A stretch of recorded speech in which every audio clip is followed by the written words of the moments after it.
Welcome here, everyone. Thank you so much for tuning in to a fantastic night. Of course, I might look brand new, and it's because I am brand new. Thank you so much. My name is Orbital. I'll be filling in here for week number 6, but of course, you know the ever so amazing Birdie Box, who will be on here for the next 2 series, same as myself. I'm very excited to be here to cast some CSGO. Birdie, how you doing? Doing lovely. Lovely Friday once again. It's always a good end to the week. We get to watch some Counter-Strike, especially here at the Star League.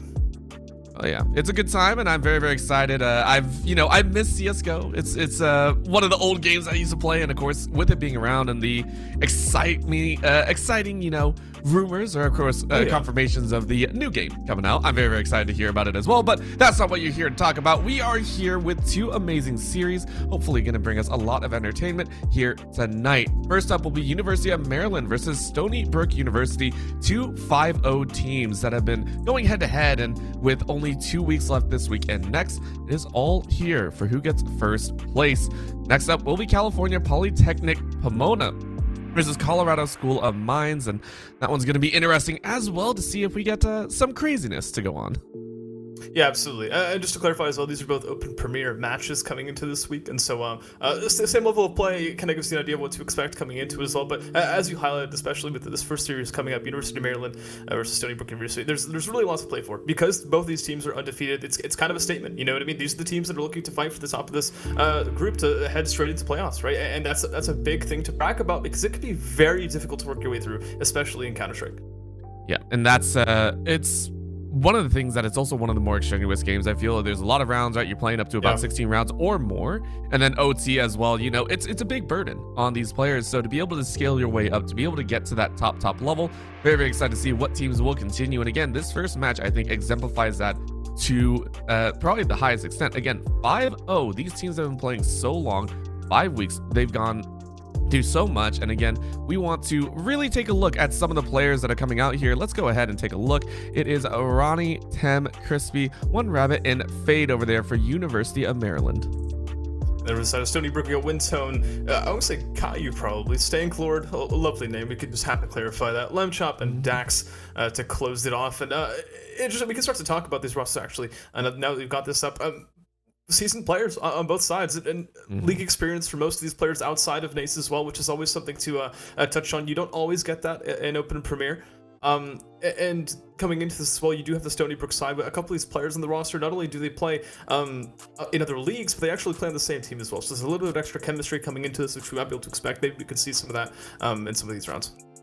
Oh yeah, and the fact that we're going to see some great maps as well, I'm very, very excited to see where we will go across. Once again, it's a best of 3, and we had some map bans coming out earlier, and so let's go ahead, take a look at where we'll be sitting on first, because I know the teams are excited and we are excited as well.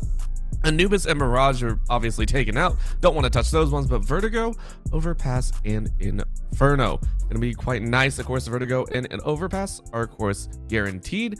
And then if we really needed to, we go to Old Faithful, Inferno. Yeah, Old Faithful, indeed.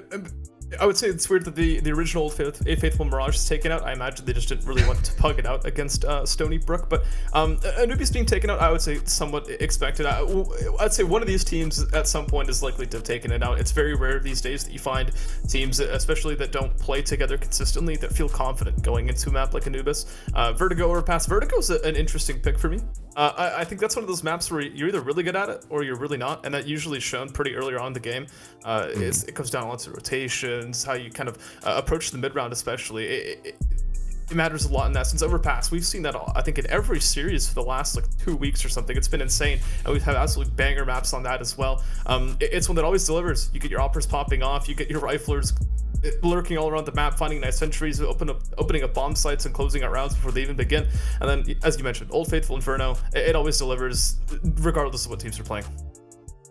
Now, granted, I'm also a super old head, so I love my Dust 2, but of course, we'll never touch Dust 2 for as long as we live, because good lord, no one wants to touch Dust 2. We'll never see the light of day anymore. But yes, I love the fact that you pointed out on Vertigo, it is one of those maps that you're either good or you're not. There is no real middle ground, and it's very surprising, right? There's a reason it is called Vertigo. There's a lot of verticality to it, but for some reason that throws some teams off their balance game, right? They teeter on the edge. Hey, maybe we can cross this beam so quickly, or they just fall off. I mean, heck, we've seen some players actually fall off, but that's in the past there.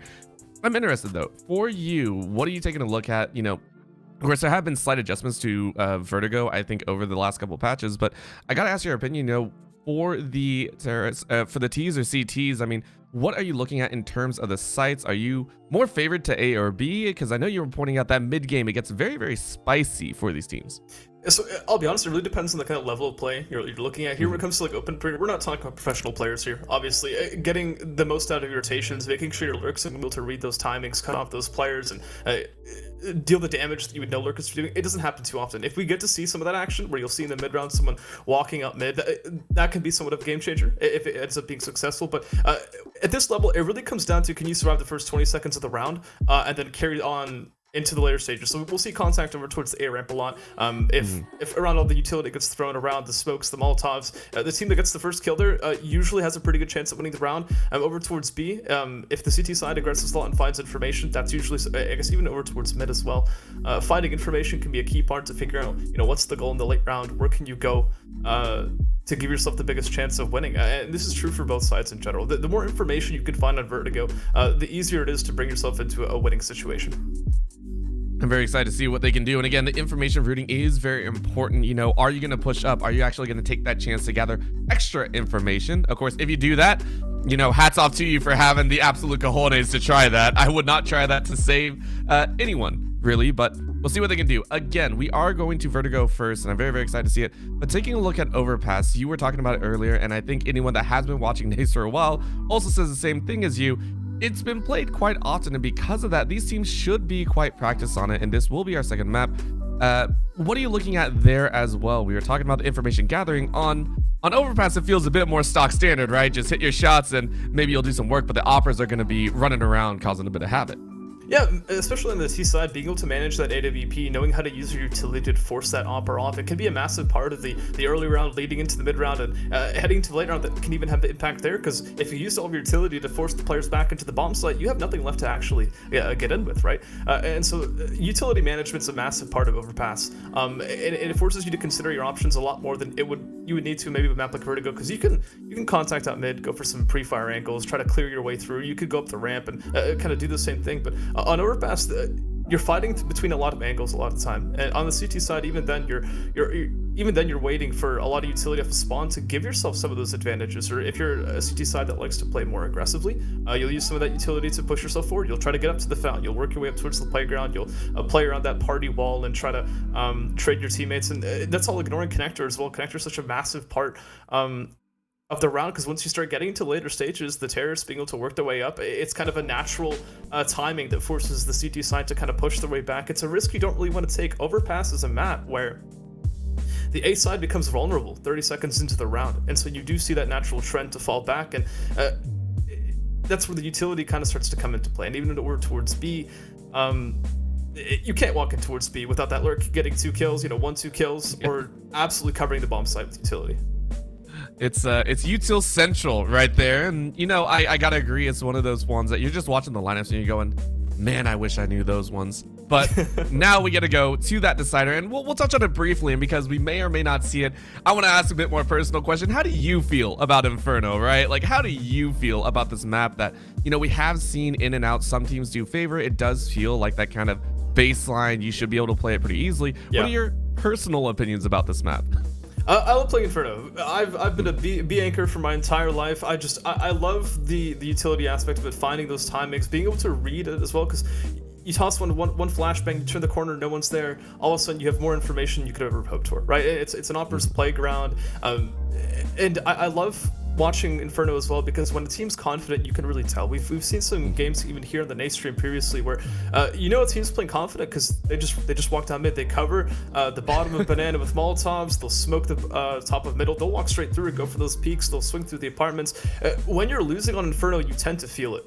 There's the level of confidence that changes the way you play, that changes the way you approach the rounds, that changes the openings that you go for, and those really make the difference in a map like Inferno, where it tends to be I guess the opening duels tend to make a difference a lot. If you find those kills towards the top of banana, then why not capitalize on that? Let's sit a little bit, re-execute, or just go and run off the bat. It really does, and I love maps that do generate that, because I feel like confidence it's not talked about enough. It's always interesting because, you know, everyone wants to talk about, oh man, this player is so good, so clean. They always watch how it goes, but there is confidence. I want to see players that are taking peeks confidently, that are moving confidently, that get a kill and say, hey, we can keep moving, or if a site is empty, we are confident in our chances of taking a gun duel. Of course, right now, we're in that information gathering period. We are going to Vertigo to give us our first taste of these two teams battling it out for a chance to knock the other down a peg. One team will continue on undefeated in series record, and the other will unfortunately have to take a loss here in week number 6. So let's get underway, Verdi. Let's see what these teams can bring out as we round our way around. You can go ahead and see the lovely ramp, as we talked about earlier, as well as some spires, and, you know, hopefully see people stay within the bounds of the map. Oh yeah, I mean, you see, especially this part of the B-bomb site, this ramp area, you tend to see run boost here if the teams are feeling confident enough. That's always tends to be fun to watch. But this A-ramp area here, this is where you'll see almost all the utility disappearing at the start of that. You'll see 2-3 smokes, Molotovs thrown every single round, and that's what makes it difficult to work the later stages, right?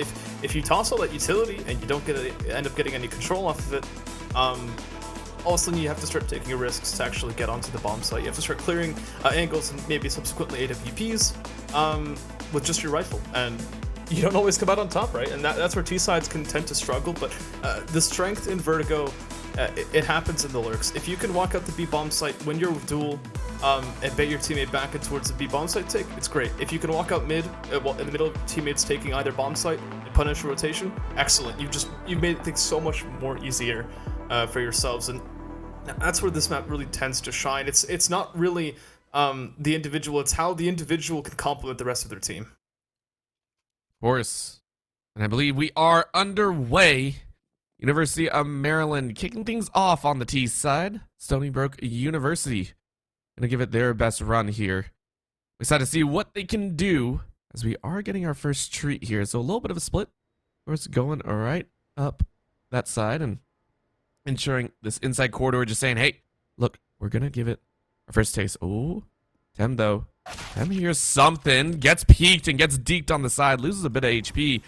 But now you're gonna look a little bit further. Smokes go out, pushing off that side, but Rabbit said, I'm getting lamb for dinner. Straight towards the B-bomb side. Dax looking for this kill. You see the dual Berettas on the other side. Will end up getting that trade, but just alone in B-bomb site now. Stanglord will end up being isolated, taken down, and it's going to be that Stony Brook side to close out that pistol round. You see that mid-split. It's very common on Vertigo. You can see how quickly the CT side were able to react to that, shut it down, and make sure it didn't get out of control. I love it. Very quick response time, and I mean, get those dualies out, have a little bit of fun, if you will. But Stony Brook not taking a moment to lose. They're going to go ahead and chase forward once again. It's a much deeper spread this time. Remember, last time they were holding a little bit, I want to say, inside of the pattern, but you can already see the rush on stairs right there. There's going to be a deep chase. They do have the weapon advantage, and Crispy said, hey, you're flashbanged.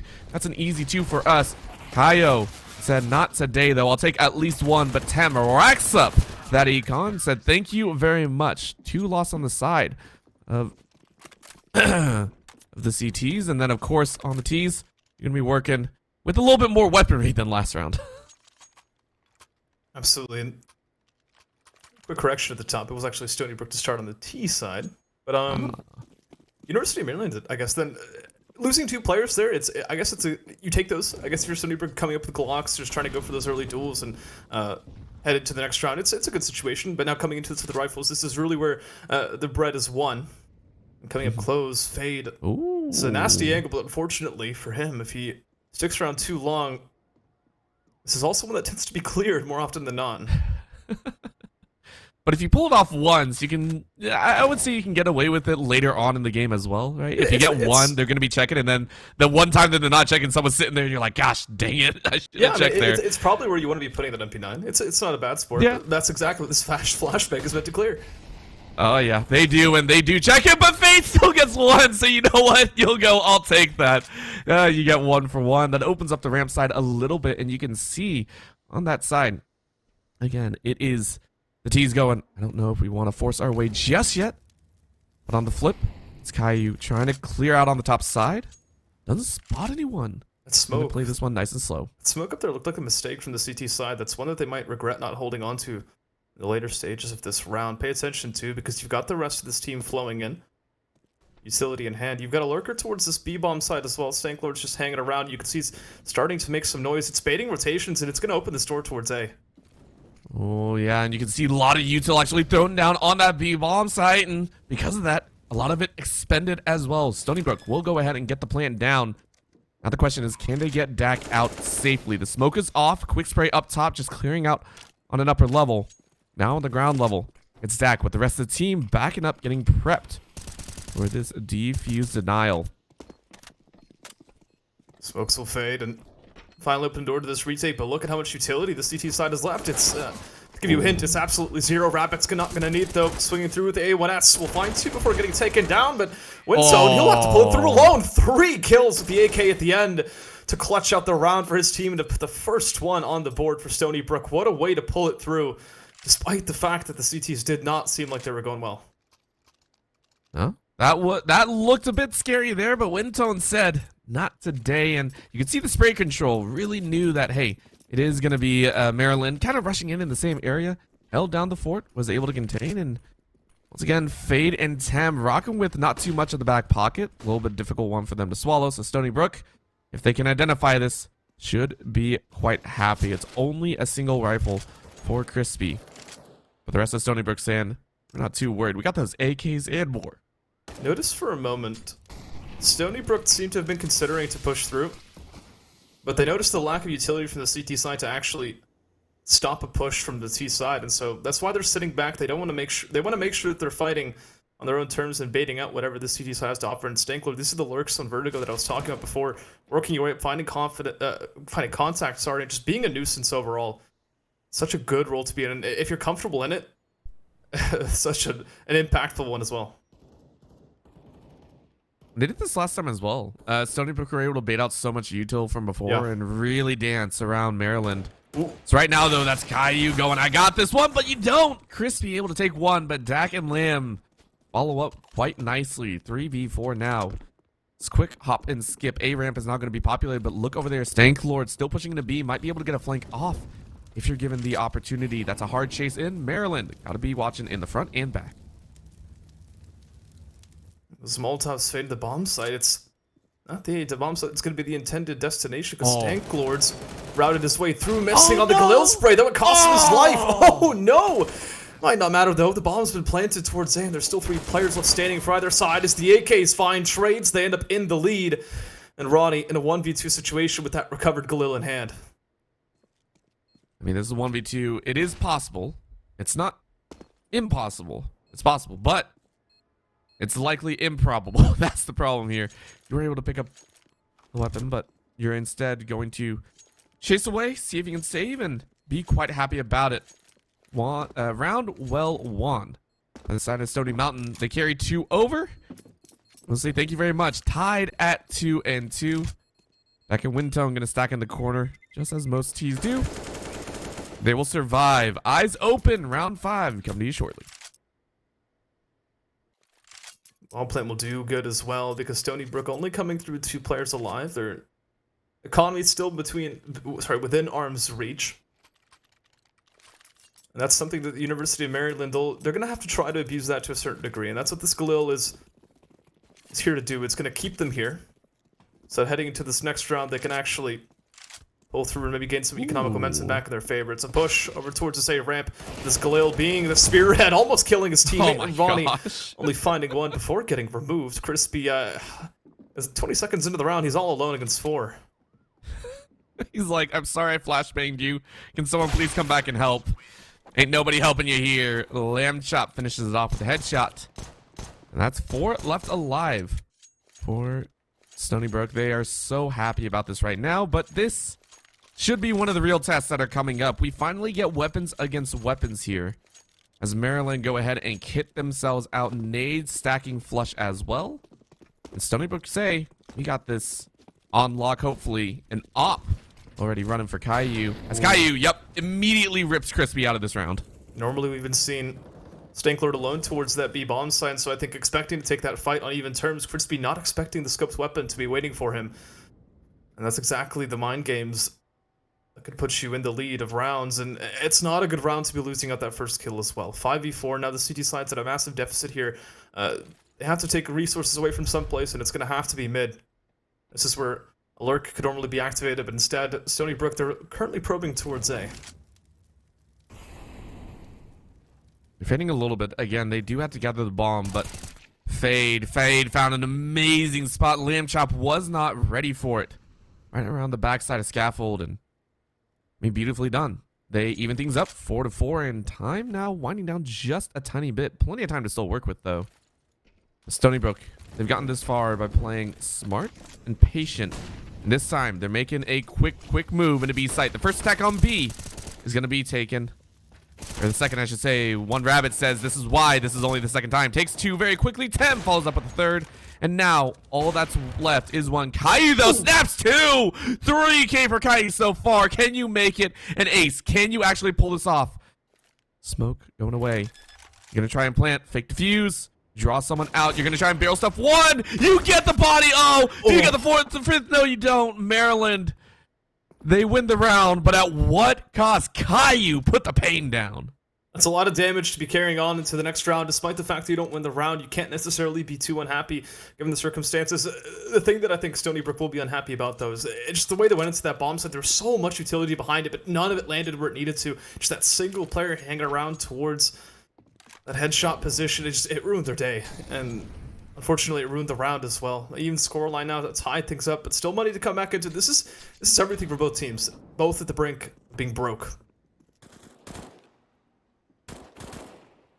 Well, Tem, you might be entering into a very dangerous spot, and you are. Lamb Chop said, "Let me chop up some."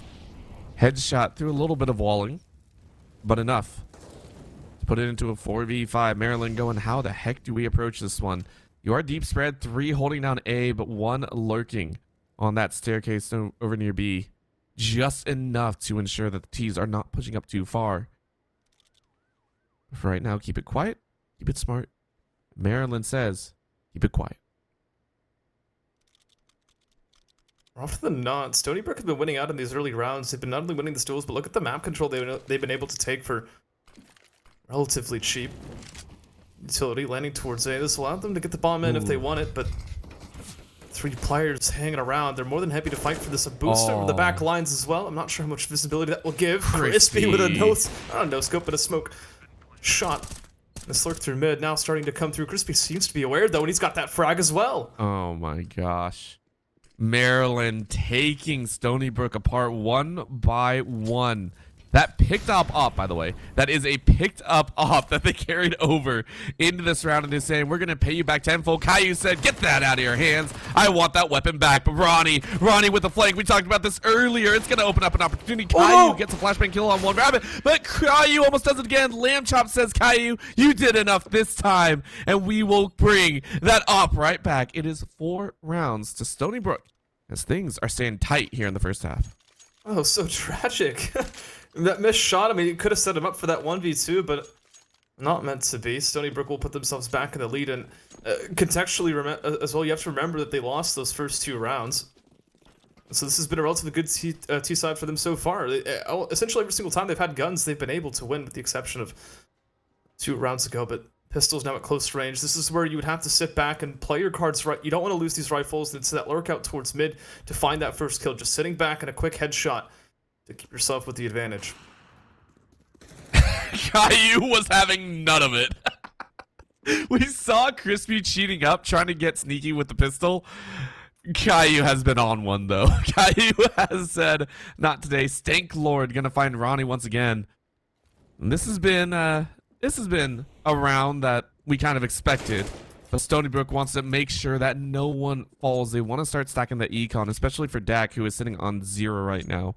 They want to start building up an econ. They want to start building up a bank so that in case Maryland get cheeky, things won't go as south as it might seem. Rabbit, last one running around. It's just 1 lone Rabbit.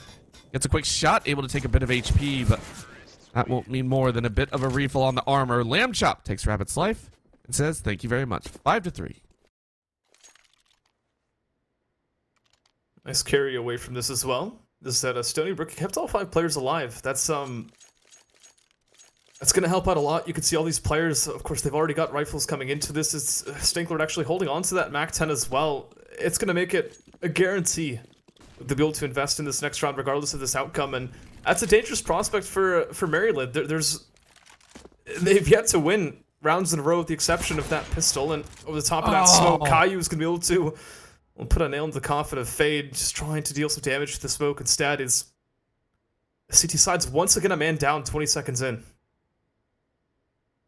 These last few rounds have also just been solidifying that Caillou's a menace, right? Like, I feel like that's what's going on here. This has been Caillou being a menace. Ronnie, though, is going to find a kill on Dak. Remember, Dak was running around with a little bit of a short-barreled, but did enough damage. Ronnie living with just 12 HP, enough to make it work. You can hear the shots go out. Windtone waiting here in mid, saying, can we spot anything? Rest of the team working the way around. It is going to be a stairs take. Caillou saying, maybe we can find something else, but for the side of Maryland, it's still, where are they going to go? We know they're not at A ramp. Where else could they be? Util now flying out. 2 mollies, 2 smokes landing in about the same spots. So maybe not exactly what they want, but enough to get them onto site. Now, can they hold? A little bit of a boost up. High ground taken by Maryland. This is where things could get very, very dangerous. Rabbit could almost see over the smoke. That could be huge, but the nade, and there it is. Rabbit takes out Caillou just a little bit on this fringe. And Stanklord ready to go. Bomb is down, though. No kit on the CT side as they come through, but they still have a little bit of utility to make up the difference. Smoke to isolate the angle on the bomb, and a Molotov to force players out of angles, but Stanklord's going to swing through with the help of a flashbang, trade it out both ways, and Windtone all of a sudden is in this 1v2 situation. It's made contact, but he needs to stop this bomb. It's being stuck, and oh no! A lack of the kit, it costs you. There is, I believe, just enough time to pull this through, but I guess I stand to be corrected, maybe. I think there's just enough time. You should be good to go, and that will be close. A round to Maryland. Yeah, that was getting dicey, but you know, Crispy, what else are you going to do at that point, right? Where else are you going to go? You take the round, you carry over the op, and with 9 frags under your belt, you are now tied with Rabbit. Caillou still in the lead with 12. We can see once again, they are banking on those early frags. Stony Brook saying, we need those frags. We need to keep it moving. For right now, they're going to be tested once again. AKs in an op, running for the T's. Caillou's been good at his opening duels too, which is the thing you have to keep in mind. Maryland, they're going to be asking themselves where they can probe, knowing there's an AWP somewhere on the map, but scoping over towards the ramp there just now, that'll make things slightly easier if Ronnie over towards B wants to go looking. That's some information that might allow him to do so, but Fade straight to the crosshair of Lamb and actually finds that kill. That's a good one. Holding on to it would be an important factor, but Tem now isolated. Needs to get out, and the help of a flashbang from his teammate actually ends up going down. Caillou dodging that masterfully. I mean, as long as Caillou's on the board, as long as Caillou is breathing, I feel that Stony Brook always have a chance, right? That's what I'm getting here. So, Lamb Chop, I'm sorry, but you opened up the doors here. Taking a look, it's A ramp once again. And for Stony Brook, they're just saying, hey, we gotta find something. Let's look for a little bit more than just one frag. Crispy, though, is waiting on their own edge. Couple smokes going out, closing off those angles, and then also flushing out on the back end. That's going to be perfect setup. The nade goes out, but Molly not going to be lit. All the smokes covering the site. Bomb doesn't go down yet. Caillou again is finding these kills. This op is setting up so much blind shots by Crispy just to try and find something, but you get nothing. Regrouping with the rest of the team. Let's see what they can do. That's going to be safe immediately. The moment they saw coming into this that there were man disadvantage, the util hadn't even faded yet. These are retakes you don't really want to risk. Maryland's been working from the economic disadvantage for the most of this half, and losing the op and everything they've got alongside it in this situation, it's not really something you want to gamble. They'll go for that save. They'll concede that second round deficit to Stony Brooks, but it'll give them a fighting chance into this next one. Right now, it's been honestly looking quite great, I think, from Stony Brook. When they win quite convincingly. And again, it feels like that will continue until Maryland get a chance on the T side, or they start cleaning up a few of these gun duels. I want to see Caillou put on pressure. I want to see Caillou get forced a little bit.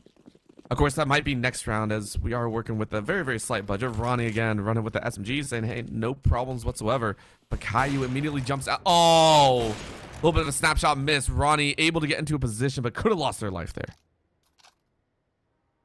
Could have.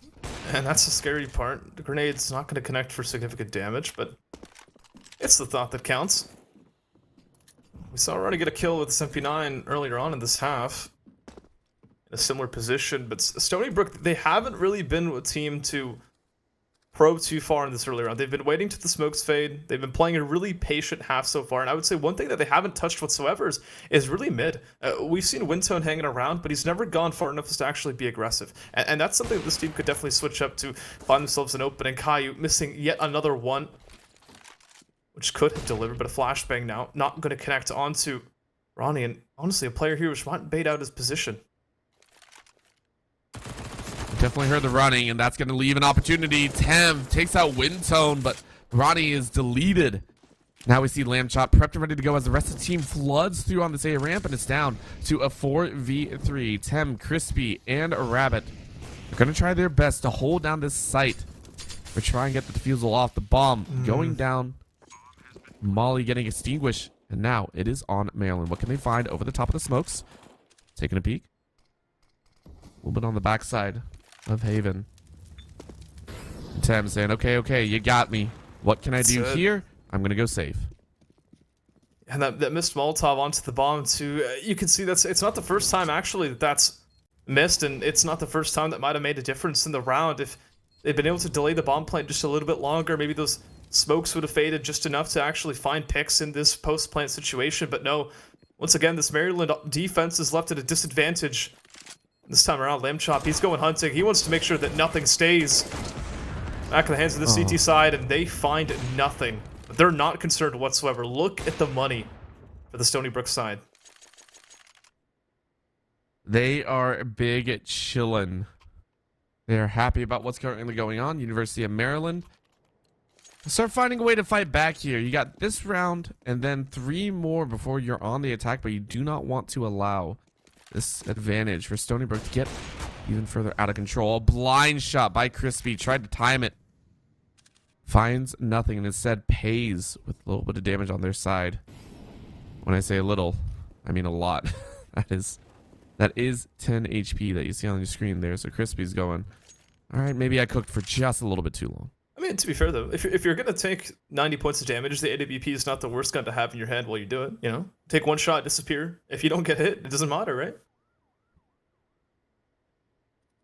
All the same, I would still like to not see a 10 HP, but I agree. Yeah, if there's any weapon that you're hanging on to, it is that op. You're like, listen, I got 1 HP. I'm bleeding all over the place, but I can still pull a trigger and take you out of this game. So definitely agree that of all the weapons that you would like to have, that's it. And at the same time, you want to have enough to lob some of that util. You have one last flashbang in your pocket.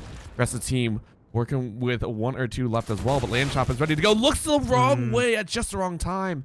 Of course, that flash was from their own teammates, so Lamb Chop pays the price. And Ronnie goes, that was a stroke of luck. Maryland currently up 1 player. Yeah, Lamb Chop just trying to dodge that flashbang from his teammate, not anticipating that close right angle from the CT side. Unfortunate set of circumstances there. Just waited a moment for that flash to pop, so he probably would have won that gunfight. But such is the way of Counter-Strike, and it's in towards speed now.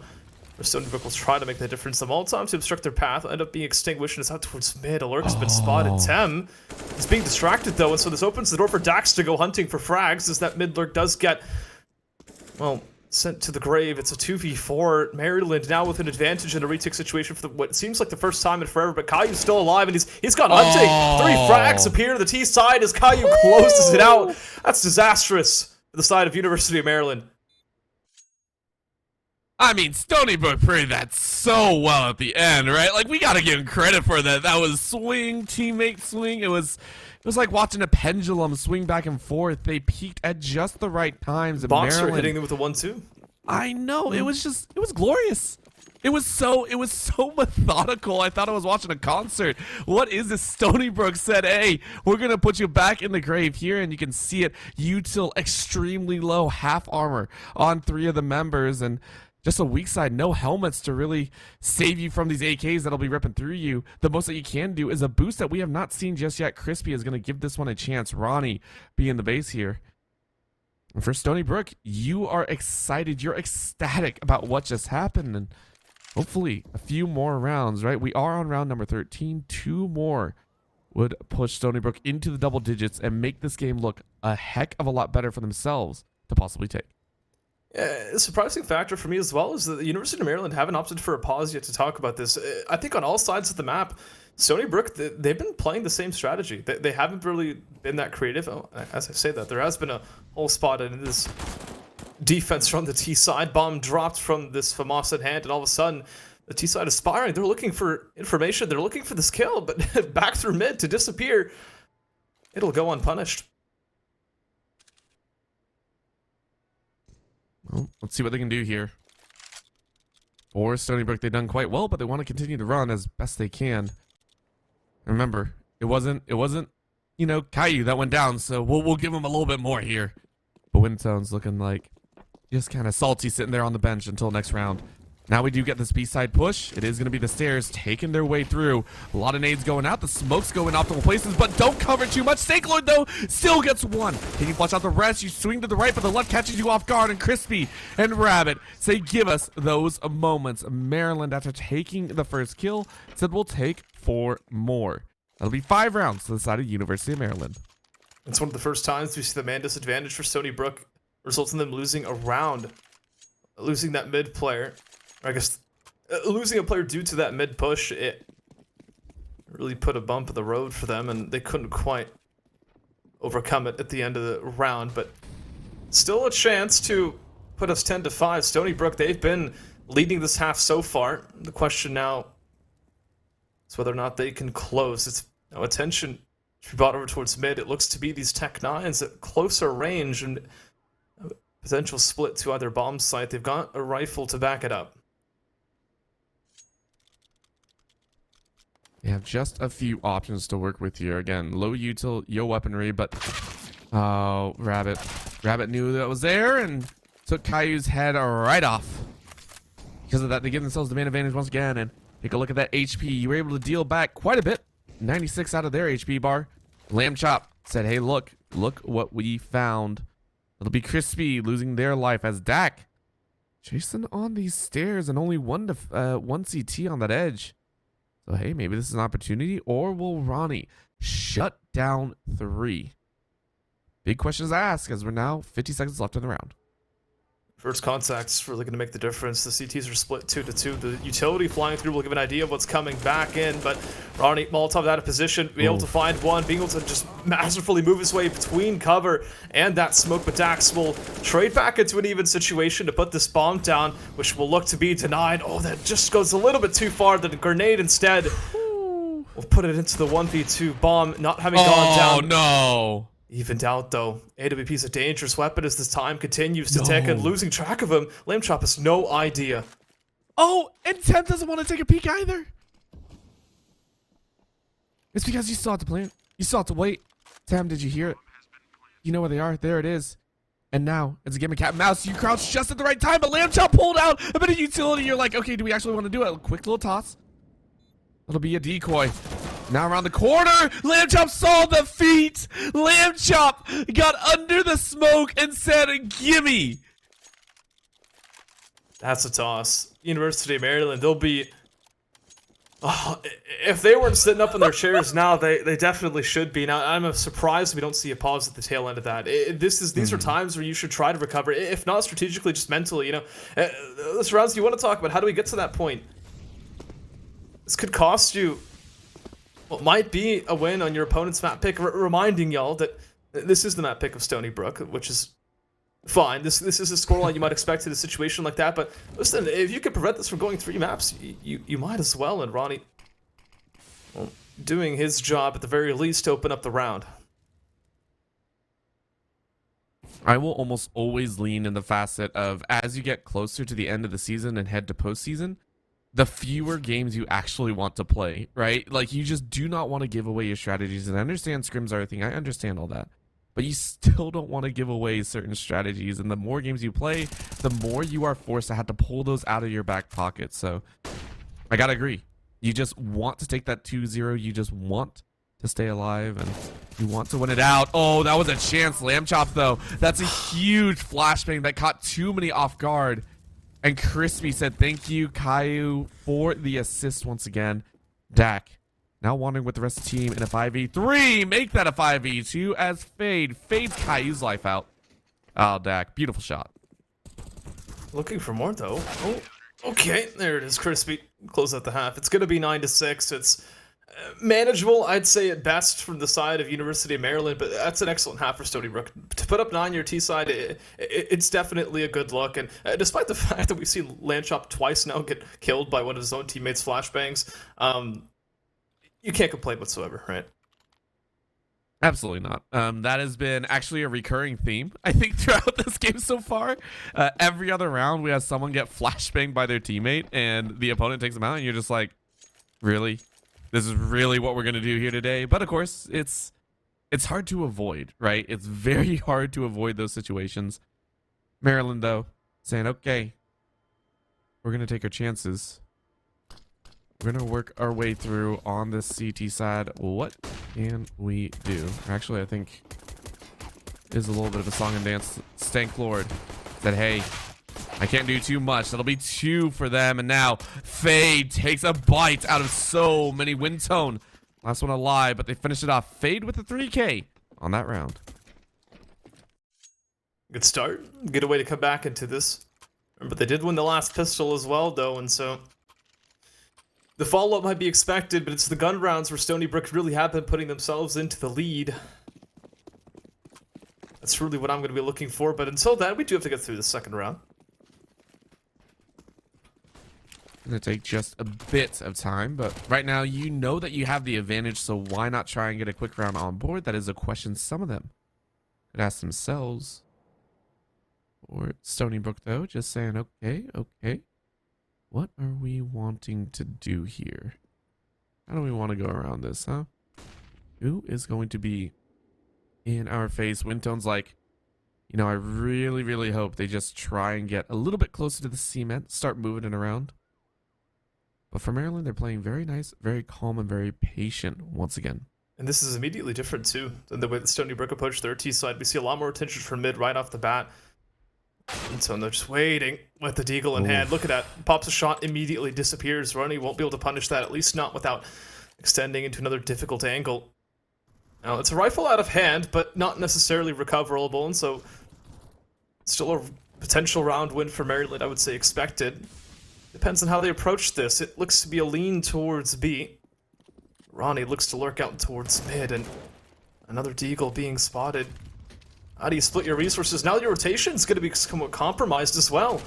There we go. Molotov kill to the back of the bomb site, and headshot being spotted out as well. Gone. Not a single shot fired. Stony Brook, the defense collapses. I mean, Rabbit just made a magic trick happen there. Burned someone out of a corner and then took the head off of another. That leaves Lamb Chop to go, what the heck are we going to do? That molly actually burning on the top feet. The feet kind of nice and crispy. And this time, it looks like they're going to try and rotate on around, see if they can catch anyone unawares on the back end. They have conceded this round. It looks like there they go. Stony Brook saying, we can't do anything. We're not going to take a chance at anything. You have won this round and are now 1 round behind us. Stony Brook, 9. Maryland, 8. I'd pay attention to this recovered Galil, though, because while this isn't necessarily enough money to invest back into it, that's a gun that could make a difference. Send a player hunting, toss it around. You could maybe have 5 rifles in the round if you just use it effectively, but lots of attention towards A early on. This is a lot different than what you would normally see. Is this a rush? Looks like it. I mean, they ain't stopping. Their W keys are firmly pressed down. I think they dropped like a 1-ton weight on it or something. But they have to check their back. They have to keep eyes on the back of scaffolding. Caillou, though, ready to go. A little bit of smoke around the edge. Dak and Lamb, though, chop them up. Remember, they have almost no weapons. But it is the pickup there. And Stony Brook say, sit down. Out of nowhere, Stony Brook wash through Maryland. It makes no sense. Make it make sense. I can't. I'll leave it to you. On other maps, you can easily rush bomb sites. You can rush B. You can rush A on Inferno. Overpass, you can rush B. You can rush A. Without the opponent knowing you're coming. This is Vertigo. They hear you the moment you cross that bridge. There was so much time for Stony Brook to react, and they did. This crossfire is getting around so easy. And even now, when he's in a position to deliver it, how has he missed Ronnie? Somehow that falls apart. It's Maryland into the B bomb site. We might just see an immediate response. Oh my gosh, that was so scary there for like half a second. I thought they were going to get away with daylight robbery, but that is Maryland saying not today. Not a freaking chance. Dak, though, firing around on the back end. This is now a 1v2, and they know where Dak is. So, Ronnie on the site. Tem with the back end flank.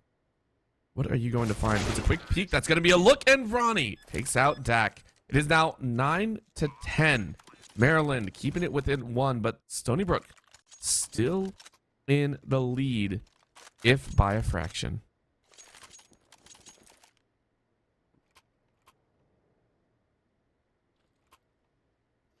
I'm curious how Stony Brook, as the scoreline starts to get closer and closer, they're going to react. Because we're starting to see the same sort of loop begin to form of coming with guns, you lose it, you're back onto pistols, awkward buys. It can make a CT side extremely uncomfortable to work within. But we got Caillou back on this AWP. Maybe that's the difference maker for them. I mean, it could be. We know what Caillou can do. We know what Caillou can do, and I want to see Caillou pop off. Just got to know if that momentum is in their favor, because remember, they've lost the last few rounds, and it's been tough, and Crispy's also sitting up with 1. Caillou takes a snapshot, not exactly on their A game, but it's enough to call out. Maryland now know that Caillou is back on 1. So, where do you chase? Where do you go? Where do you hope to play? That's a very far push up there, though. And Stank Lord said, hey, I'm in your face already. A quick push up and in the face of Maryland has netted them a 4v5. Well played, well done. And now immediately, Maryland's going to need to react. They can't just lose that control and not take something elsewhere. At least not without losing a significant amount of information, presence, and chance to get back into the round. So they'll start taking presence over towards A. A flashbang will reveal their intentions alongside that. And look at the footsteps as well. This is plenty of information for the Stony Brook side. Whoa, okay. That's a good way to open the round. And again, it's thanks to Dak that they found another kill. I'm telling you, Bird, this is the time to get kills off of the opponent's flashbangs, right? That is too much fun to me. Right now, 44 though. Again, Stony Brook gonna aim for that 11th round. They really, really want to make it happen. But the bomb's down. Have to take a chance. And Christy said, not today. Caillou has dropped their op, and do they actually want to take the chance? I best bet not really. Go ahead. Molly and smokes being sent out just to keep that bomb covered. As Stony Brook do go ahead and walk backwards, say not today. We will not take that chance. It is now tied. Maryland have been able to find their way back and get a tie. The question, of course, is how many can you take with you? Stanklord is only able to take 1. Oh, Ronnie. Okay, I was watching that one. Ronnie does die to the explosion. Feels kind of bad, but still, 10-10. You've done your work. Yeah, and that wasn't even a save from the side of Stony Brook. That was kind of their full investment. And well, we do see that save. Those 2 weapons coming into this next round, and they'll have to stand alone. P250, Deagle, and a 5.7 on the remaining 3. University of Maryland, they're looking for this opening duel, and another missed flick. We saw that in the last half, actually, as well. Crispy, though. Oh, he's just playing such a dangerous game. Tagged down by the A1S as well. Lamb Chop, he could see how much he wants this. It's like da da da da. And to be fair, that corner has not worked as well as you would normally hope. I think the most we've seen is a 1-for-1 trade, right? I don't think we've gotten anything else out of that under corner, but right now in mid, it's a chance. Ronnie going ahead and dancing their way up. Keeping it quiet, though, as Wintone is praying for a chance all on their own. But look at that. You saw the shoulder, so you know someone's around there, but Ronnie said, I saw you too. A chance in heck you'll be able to do that for free. And you usually know it's a player towards B when you find that frag, and so that's sent Maryland looking over towards there. They'll take out Stank Lord, and it seems like immediately off of that, it's a good chance for them to close out this round and take the lead of this game for the first time since essentially round number 5. A1S and AWP. I don't imagine they'll go for this. It doesn't make much sense. And the most you'll probably look for is an exit frag, right? I don't think you can really go for anything else. Even then, it's just not really worth losing these weapons. You come into this round with the M4 and the AWP, and you're like, we'll try to win the round, but end goal is to be able to buy into the next. And so if they lose these, it makes this next round compromised as well. P250, yep, no chance there. And Caillou now, a good chance to show what he's worth, but risky gunfights for sure. Oh, come on. A couple more seconds is what you need here. And there won't be enough. Up goes out of play, but it's decent damage. Not enough, though. It's not enough. Yeah, he loses out. No AWP into this round. Very, very fair. I think for the amount of pressure, though, Maryland was putting down. Caillou made the best out of a bad situation, right? Yeah. Able to grab. I think it was 3 at the end, actually, or maybe 2. I think better to grab those kills than to not, right? Yeah, but you wouldn't want to be forced in that situation in the first place. Hard to agree with you there, Birdie. So right now, it is Stony Brook losing their lead, as you said, for the first time this game. And that terrifies some of the members.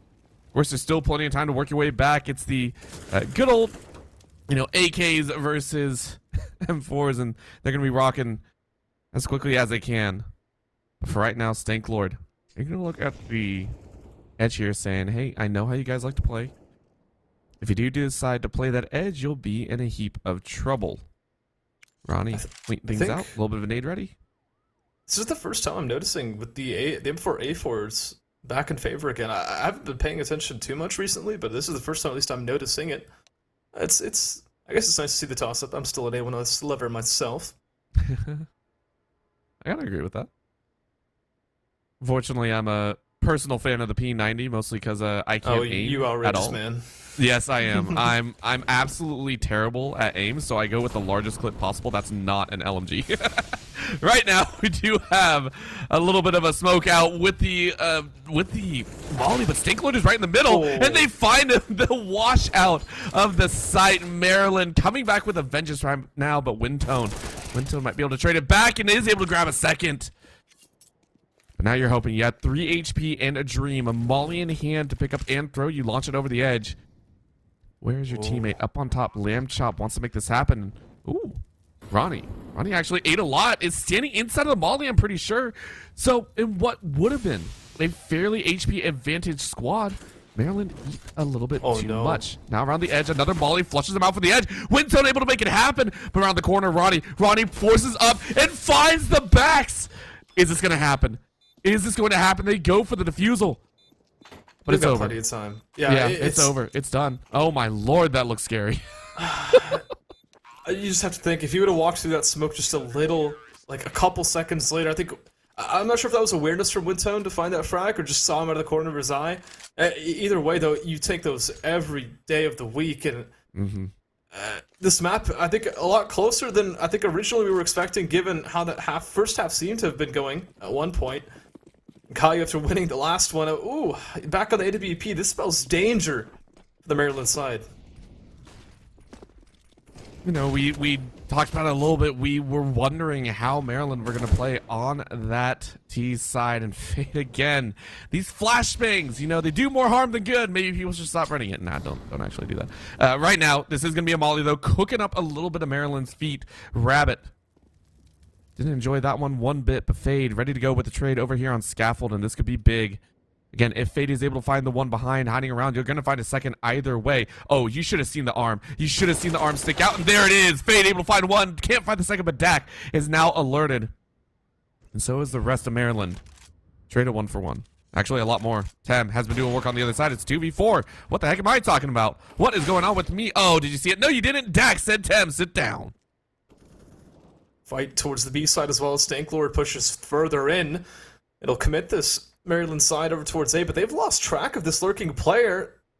Dax is nowhere to be found, and so compromise, not really a good idea to plant the bomb, so they'll go looking for information, but they might just walk straight into the crosshairs of Hacks. There it is. Bomb down, looking for that second frag. It's down to the 1v1, but it's bruised on the T side, and have to go back towards A, but no clue where Stanklord is now. The last kill, last time he was found, was pushing back over towards B, so he could be on the flank for all he knows. Well, Stanklord found it. Rabbit is down. And they are back. Back in the lead. Back with a little bit of time. And back with probably better weaponry. But the AK is more than enough to carry over to the next round. You have all the util in your book. So at least one player will only have to buy a little bit of armor, if anything. And it is going to be 12. Stony Brook University take back the lead, even though it's just a narrow one. It is a lead of 1 round. And without that bomb plant too, or sorry, I guess with the bomb plant, it puts them into a weird situation where they can't really fully buy.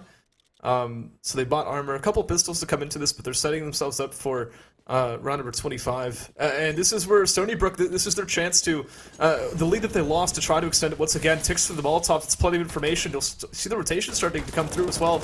But it's all going to come down to trying to stop this rush. Damage control. The Maryland side, maybe around if they can go for it. The Tech 9 finding headshots as well. Somehow, this round is starting to collapse. What is Crispy doing? That should be illegal. That should just never be allowed. What the heck? That opened up such a large piece of territory. This is now in full control of Maryland. And unless LambChop is able to do something like that, it ain't gonna happen. So now a second peak Rabbit, a little bit slow on the trigger, and that means Dak is able to pick one up.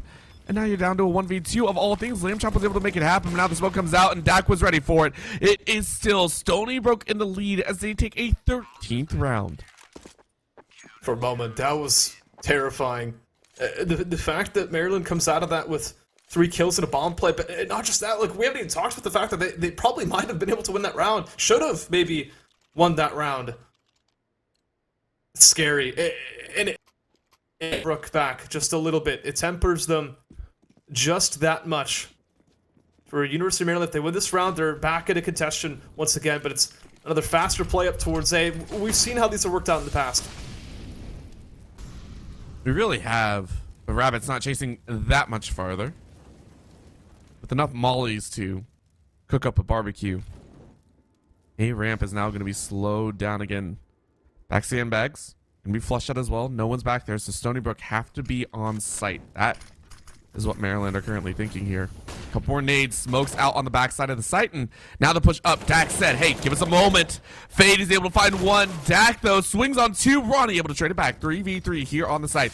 Another molly up top, and they fall just flat in the smoke. It does everything. That is a horrendous lapse here, and that is one of the most unfortunate, because those mollies did not land. You did not fully flush out as much as you wanted, but right now Stony Brook, they're going to give it their best shot. Again, 3v3. Back on scaffolding is one. Down ramp is another. And they spot everyone. Crispy said, no, you can't. Through the smoke, find Stanklord. And Rabbit said, that's perfect. You come towards me, I'll come towards you. Rabbit takes the last kill. And it is Maryland to keep it within 1. Honestly, Birdie, I don't know. These teams are neck and neck in map 1. Yeah, I think the retake was a little bit strange on both sides. I think both teams could have done something a little bit better. I think that Molotov connecting towards the bomb site before the plant would have came through would have made a lot more of a difference. But this is now the consequences of that. 13-12, back to pistols, and back to Bro Crispy playing a dangerous game. He loves playing around that smoke so much. Yet to see it really work out. Flashbang, fully blinded. Dak shooting his teammate. Does end up finding 2 frags for it, though. And, oh no, Maryland, where do you go after this? Towards B and straight in towards a CT player who's pushed through. Wow. The fact that Stanklord was allowed to do that surprises the heck out of me. The fact that you're even able to find one, I love it. It kind of goes to show where Maryland is currently sitting at in terms of their mental. Ooh. And a quick deke on the head, you know, it's just a pistol. You're okay with that, but Ronnie's just like, this is not fun for me right now. Stony Brook went around that it feels like they had no right winning, but put themselves 2 away from getting this map. No, that's a very common play too. You see that smoke, you think you're up against pistols, you you sit back. You have one of your players playing anti-flash because you know that's coming. Not necessarily know it's coming, but you know it's a possibility. It has to be a possibility. It's one of the most common things that you see, but unfortunately it catches them off guard this time. And well, maybe an inverse of the situation. It's a B rush. We saw this win, or almost win before. Well, that's a little bit of a shot in the back, but plenty to work with here. As again, it's a trade of 1-for-1. Stanklord does go down, but it's enough damage. Take a look. Tem taking out Windtone is low on HP as well. No plant to go down just yet. But I mean, they're in prime position. Caillou, though, finds Ronnie sitting just out in the open.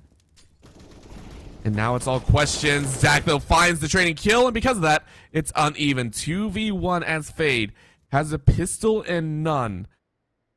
Most you have is a frag. And this is going to be Dire up on top. You look, and you can't get much. Lamb Chop takes a random shot to the dome, but the helmet keeps him safe. Map point for Stony Brook, but by no means was it easy. No, and this map's still not over. There's still rifles to back up this T side, because once again, that was an eco round from them. That wasn't supposed to be, you know, their full investment. They didn't buy all in. This is that investment now being made, and I'm hoping to see them slow down just a little bit, because Maryland, they've been getting a little bit ahead of themselves. Caillou opening duel, at least going for it. Both sides missing for the kill, but Stanklord elsewhere will find that frag, and that's a good one to find. Rabbit's been performing pretty well tonight. That might be the last time he sees Vertigo. I like how you were so excited. You were like, I hope they play it slow. I hope they play it smart. And they immediately ran out and did that. But now that speed might be working for him here. Tem is able to flush out one more, and that puts it at 3v3. Bomb is picked up over there closer towards stairs. But now you got another option. You're pulling towards a ramp. All three of the remaining members, but the members of Stony Brook are currently pulled in the opposite direction. So of all times, for a slight misjudge, where everyone is, okay, well, They're being maybe flanked. not as bad as I thought. They are moving towards A, so this is going to be a collision. Yeah, but you've got players in their backside, and the timing's good enough to where I don't think they'll recognize until too late. Lamb Chop, sorry, Caillou, his job here is just to try to hold on, to delay for as long as he can, but instead he'll take that gunfight. It cost him his life, but the bomb's still being planted for these ramp players. I think now contact will have been had. Tem ends up costing his life, but it's a sacrifice. It's a martyr. Try to make Fade come into the clutch, and Lamb Chop is going to send us straight into map number 2. It's 16-12, and Stony Brook, after a very exciting map number 1, they do close it. Man, what a first map. Spicy is what I gotta say. That was spicy all the way through. I loved it. There was not a moment that I disliked about that map. Granted, you know, maybe don't flashbang your own teammate or shoot him in the back and cause them to, you know, be a low on HP, but the rotations were fairly clean. We saw some moments where, you know, the util didn't work as much, but both teams were playing on info. This went down almost exactly as you were talking about, Birdie. Yeah, it's strange how I would have liked to have seen a little bit more things from both sides, but I mean, as I mentioned coming into this, these aren't professional players. These aren't. We're not looking for flawless games here. I think it not being a flawless game makes it that much more fun to watch. To be honest, you get to see the mistakes being brought out, and there's learning experiences to come from those. And one of those factors that I guess I'll mention once again is the fact that pauses, man, they're so important. We don't see them often enough, and I think pauses for both these teams, it would have given Stony Brook a chance to probably close out this game earlier, and maybe would have given the University of Maryland a chance to not let the deficit get to the point that it did. And given the way their second half looked at one point, maybe it actually went out the map. But overall, I think we saw great plays from both sides. I don't think there's a single player in the server that I would look at and say they underperformed. Just the way Counter-Strike is sometimes. Caillou, though, went off. That's a good point, I guess. Yeah, I mean, we're talking about, you know, no one really underperformed, but there was definitely someone that overperformed. I mean, we got to give it to Caillou. Caillou looked like a beast right there. I'm excited what they can do in game number 2. Of course, on Overpass, it's a whole different story because I hope you have your sunglasses. Way more flashbangs are headed your way. Don't go anywhere. Nace Star League. We'll be right back.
28 rounds and 0 pauses later, we are done with game number 1. And I mean, game number 1 gave us so many treats, right? Caillou number 1 is starting to step up here by a fair margin. The rest of the team is there as well, and everyone played like they were supposed to for the side of the University of Maryland. Maybe a few glitches here and there, a couple misplaced smokes or mollies, and you know, a whole lot of flashbangs going everywhere. But it was a very good game, and I'm very excited to see what they can do on Overpass here, because Overpass is no slouch either. If you thought that game was util heavy, you ain't seen nothing yet. Yeah, I feel like there's a recurring trend in the last few kind of series that have been on the stream where it's like, oh, we have an AWP player that's going off, and then we head into Overpass, and it gets worse. It gets worse every single time. It's such a dangerous map to have an AWP, because the amount of opening tools that you can take, not just on the CT side, but also on the T side, the opportunities are almost limitless. If you want to go, just hold your angle and connect or wait for someone to push you, you can. If you want to go for that opening duel towards party, you can. If you want to walk out the B bomb site and just do something crazy, you can. There's almost no play that you can't do. Like, anything that you can think of is more or less justified if you have the right resources behind you. And when you have someone like Caillou in the server that you can just put resources behind, that could be something you work with, you know what I mean? You don't have to have great tactics where you can just say, Caillou, go kill, and that's something you might want to look for. I'm not saying that's what we should expect. I'm saying that that's a possibility heading into Overpass, and it's something that University of Maryland might want to be concerned about. You know, you might see them using a little bit more utility just to make sure that they're not fighting Caillou at the start of rounds. I gotta agree with that one, and that also leads us to the next thing is, again, that map Vertigo was the pick of Stony Brook. So yes. I do believe this one is going to be University of Maryland, and for them, they do need to start showing us a little bit more, right? We are getting to the end of the season. You are starting to look at postseason, and granted, these teams are fine. Both of them are currently 5-0. They are sitting at the top of the pack of their division. They don't have to worry about dropping out, but they really don't want to be known as a team that in week 6 went down a notch into second place, right? Like, you want to go into this with your head held extremely high. Granted, one of the teams does have to fall into that second place or you know, lose that perfect record. Either way, you're going to fight tooth and nail for it. So let's go ahead and get ready for this match, because I, for sure, am extremely excited to see what they can pull off here. As you can see, the lovely, lovely party that has now been abandoned because things have gone a little bit awry will be giving us a treat here, and then of course, underneath this connection is going to tell us that, hey, if any deaths occur here, no one else will hear about it. University of Maryland gonna try and make sure that we go to a game 3. Yeah, that's a good point too. Map number 3. If we get to that point, if you're gonna lose the series, right, it's not the second map where you want to lose it. An important note you have to remember, in that last map, Maryland won both pistols. They won both. I think they won both second rounds as well. Coming into this, it's gonna be Stony Brook starting on the CT side, due to the nature of it being the map pick of Maryland, and that's kind of a scary prospect. To be honest, you can find a lot of momentum in overpass if you start off your game right. You can feel really almost like you're in a chokehold on your T side. It can be really dangerous in that aspect. But here we go. It's the pistol round to start things off, and University of Maryland on that T side as expected. Stanklord going for that opening contact, takes a headshot. Only loses 8 points of damage though. Will find his way back towards that bomb site in relative safety. You gotta love headshots that do a whole lot of almost nothing right there. You're like, oh dang, that was scary. Oh, I'll walk it off. For right now though, as you said, it's pretty up to that choice. Hey, do you guys want to rush B? Yeah, sure. Okay, let's do it, right? Pistols tend to allow that as well. It is going to be Maryland walking into that one, and Fade said, yep, this is our map. Let's go ahead and take that choice. Stony Brook, though, with one hiding in the back room, immediately has to back out to the rest of the team, but Dak was ready for it. So trades back and forth. Dak is able to put away 2. Can you get another one? You do a lot of damage, and you get a lot of kills. It's 3-1 right now as Tem goes. What the heck just happened? They were so committed to that bank fight. That's because the bomb's planted for that CT angle, and it actually makes it impossible for Tem to actually clutch in that situation. But not winning those bank fights, it really puts the nail in the coffin there, unfortunately. And Stony Brook, exactly how you want to carry off your map win. That is, I mean, you gotta love it for for the side of Stony Brook. It almost feels like Maryland came to you, right? With how aggressive they were and how willing they were to take that fight. Stony Brook posted up and said, we still hear them, we still feel them coming. Great, let's take that in stride. So well done, but a big buy-up coming here by Maryland. They are sinking a lot into this one. They say, hey, we got the bomb down. We knew exactly what we had to do, so we're going to take this chance. So for right now, Stony Brook, they have to identify this. They have to know weapons are hot. If they do not, they may be willing to take some fights that they don't realize they're actually even in. MP9 at this range is a questionable decision, but it's all that'll have in hand. A lurk out towards B. This is a good angle. Molotov, he finds himself out in front, but it doesn't force the fight just yet. Oh, the tick. Stanklord aware now and lamp shot from heaven with the FAMAS. That's a difficult angle to fight from with that weapon. Will come out on top. Oh, following up though, Crispy with the trade. How will rotations come off the back of this? Caillou's hanging around in connector, and he's got a teammate as well watching that rotation towards water. There's nobody there. It's this bathroom's gunfight that might end up causing chaos now as that MP9 of Windstone comes to light. And look at this. Caillou's worked his way back up. He hears so much. He knows exactly what's going down. Oh, and he saw the back. He saw the back. He said, opportunities abound, and swings out a second. Caillou says, hey, it's not just long range, it's heavy range this time. Oh my gosh, do not go into the bathrooms here. That is so dangerous. But Fade said, hey Caillou, you did it once, I can do it twice. Give me a moment. It's now down to a 1v4 though. Fade has got to pull off a 4K if they want to make it happen. And with 15 seconds left, you know they're around the corner. Can Fade pull this off? It's a stack. And you can only look in one direction at a time. Stony Brook perfectly play that one and take a 2-0 lead. Closer than we might have expected. Yeah. At least at the end. But they do it. That's the first pistol round, the first time that they'll win the second as a result as well. Stony Brook starting off their opponent's map pick just fine. Caillou now back on the AWP and pistols for the T side. It's a chance to extend to that third because it was that forced buy. Molotov will deny them possession of water, and looks like this gunfight towards connector might end up being the first. Ooh. Little Rabbit, quick on the feet and quick on the trigger as Ronnie does the same. So to kick things off, I mean, Stony Brook probably not too happy that they lost members that quickly. Right out of the corner to go, and out of bullets Dak is, but it was more than enough. Down to a 1v3, making a 1v2, Crispy. Okay, Crispy, we see you. Couple nades being launched out. Flashbang drops on one in the back corner, but man, in this little sewer area, Crispy able to find Caillou. That's high up. Oh, Zach took a peek. Instead, I found your head. That is a round that Stony Brook are happy to grab, but not happy in who was left alive.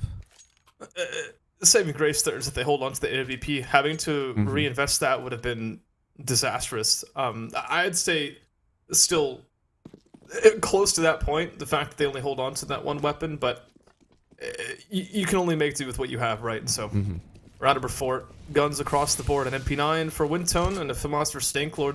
They've been doing well with those weapons so far, but again, not ideal.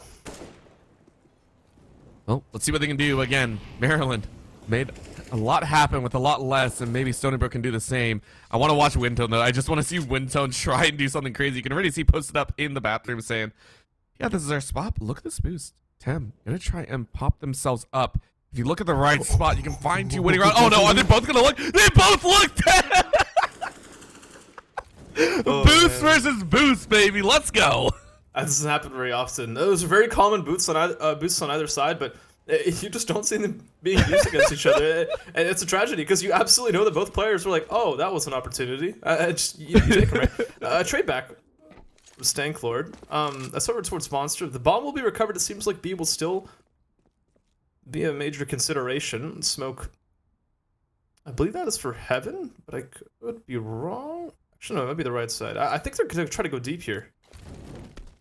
That's Heaven. Or wait, that didn't land where it wanted to at all. I don't think. Nope. They're just pushing in here. They said, okay, screw the utility. We aren't getting too much here. Lamb Chop says, yeah, you better grab that util back. You might want to try round number 2. Fade able to find Stanklord. Shot goes out, and Lamb Chop able to find 1, but it's down to a 1v2. Windtone, though. Windtone getting dropped down to 74. It's a 1-on-1, and hey, an opportunity abound. But remember, the bomb is down. It wasn't fully planted. Crispy has to try and lay it in. And this could be Windtone's opportunity. You go back. You do a fake rotate out. But it's still an opportunity. And now Crispy doesn't know, but now he does. Well played. Maryland finally put a round on the board. It's costly, though. They were fighting a bruised Stony Brook side, and it almost goes their way anyway. A couple missed shots there from Caillou, too, towards the end. Uncharacteristic of him so far this series. It probably would have gone a different way if those had gone the other way. And I guess Maryland happy to take that for sure, but there's definitely still some issues there that needs to be resolved if we're going to see this go further in their favor. Well, first shots go out, and now we got to take a peek. So, Caillou and the rest of the squad, digs in hand, are going to try and pull what Maryland did and make it a costly round. Landchop doesn't need a dig. Said screw it. That's 1 kill. Easily does it. Now Maryland have to go, how the heck do we play this one? Oh, uh-oh. Oh, rabbit. We'll never know. Tabbed out or just hand off the mouse or whatever's going on, but that's not a way you want to lose a rifle in an 8 eco. I'll tell you that much. The fact that you had already lost 1 as well makes it doubly painful, right? Maryland are just like, dang, we just lost out. Yeah, 'cause now you don't know where the rifles are. If you find one, it's like, oh, okay, it's the rifle, but oh, it's a DC. That's tragic. that one hurts. That one hurts. But I believe the rules are you got to play out the round. We'll get them back in later. But all right. Let's see what they can do. Right now, it's still an opportunity. Remember, big guns are abound, and 3 members are still with pistols. So Crispy could make something happen here. Deep pointed straight across, but look at the peak. Crispy swings 1. Lamb grabs 2, though. And it's down to a 4v1. Caillou finishes it off as Stony Brook take a 4th. And in we go. We get 1 more back. It looks like they were able to reconnect. We are back in this. I'm not sure if you spotted that boost as well, but that's very creative. When you don't see it used too often, just because a single flashbang can kind of ruin your day, or a single Molotov, but knowing that you're playing the late round there, and a C side that's likely to just kind of walk upon you, it's a nice one. It's a very safe one, too. It does find in that double at the end. But again, as mentioned, 2 Deagles, they pulled the round back. And that's absolutely terrifying for the University of Maryland.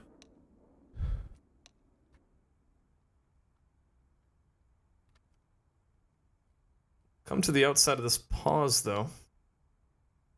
If everyone reconnected, it's I'm looking. There's a couple players in this right now. Obviously, we have Is this a substitute? I can't tell. We have someone named Ted in the server. But yeah, there's a couple players on the side of University of Maryland right now. I mean, we're only 5 rounds in. Ronnie not playing too hot, just 1-5 so far. He was a player that had a lot of impact on Vertigo, and Tem as well, only 2-5.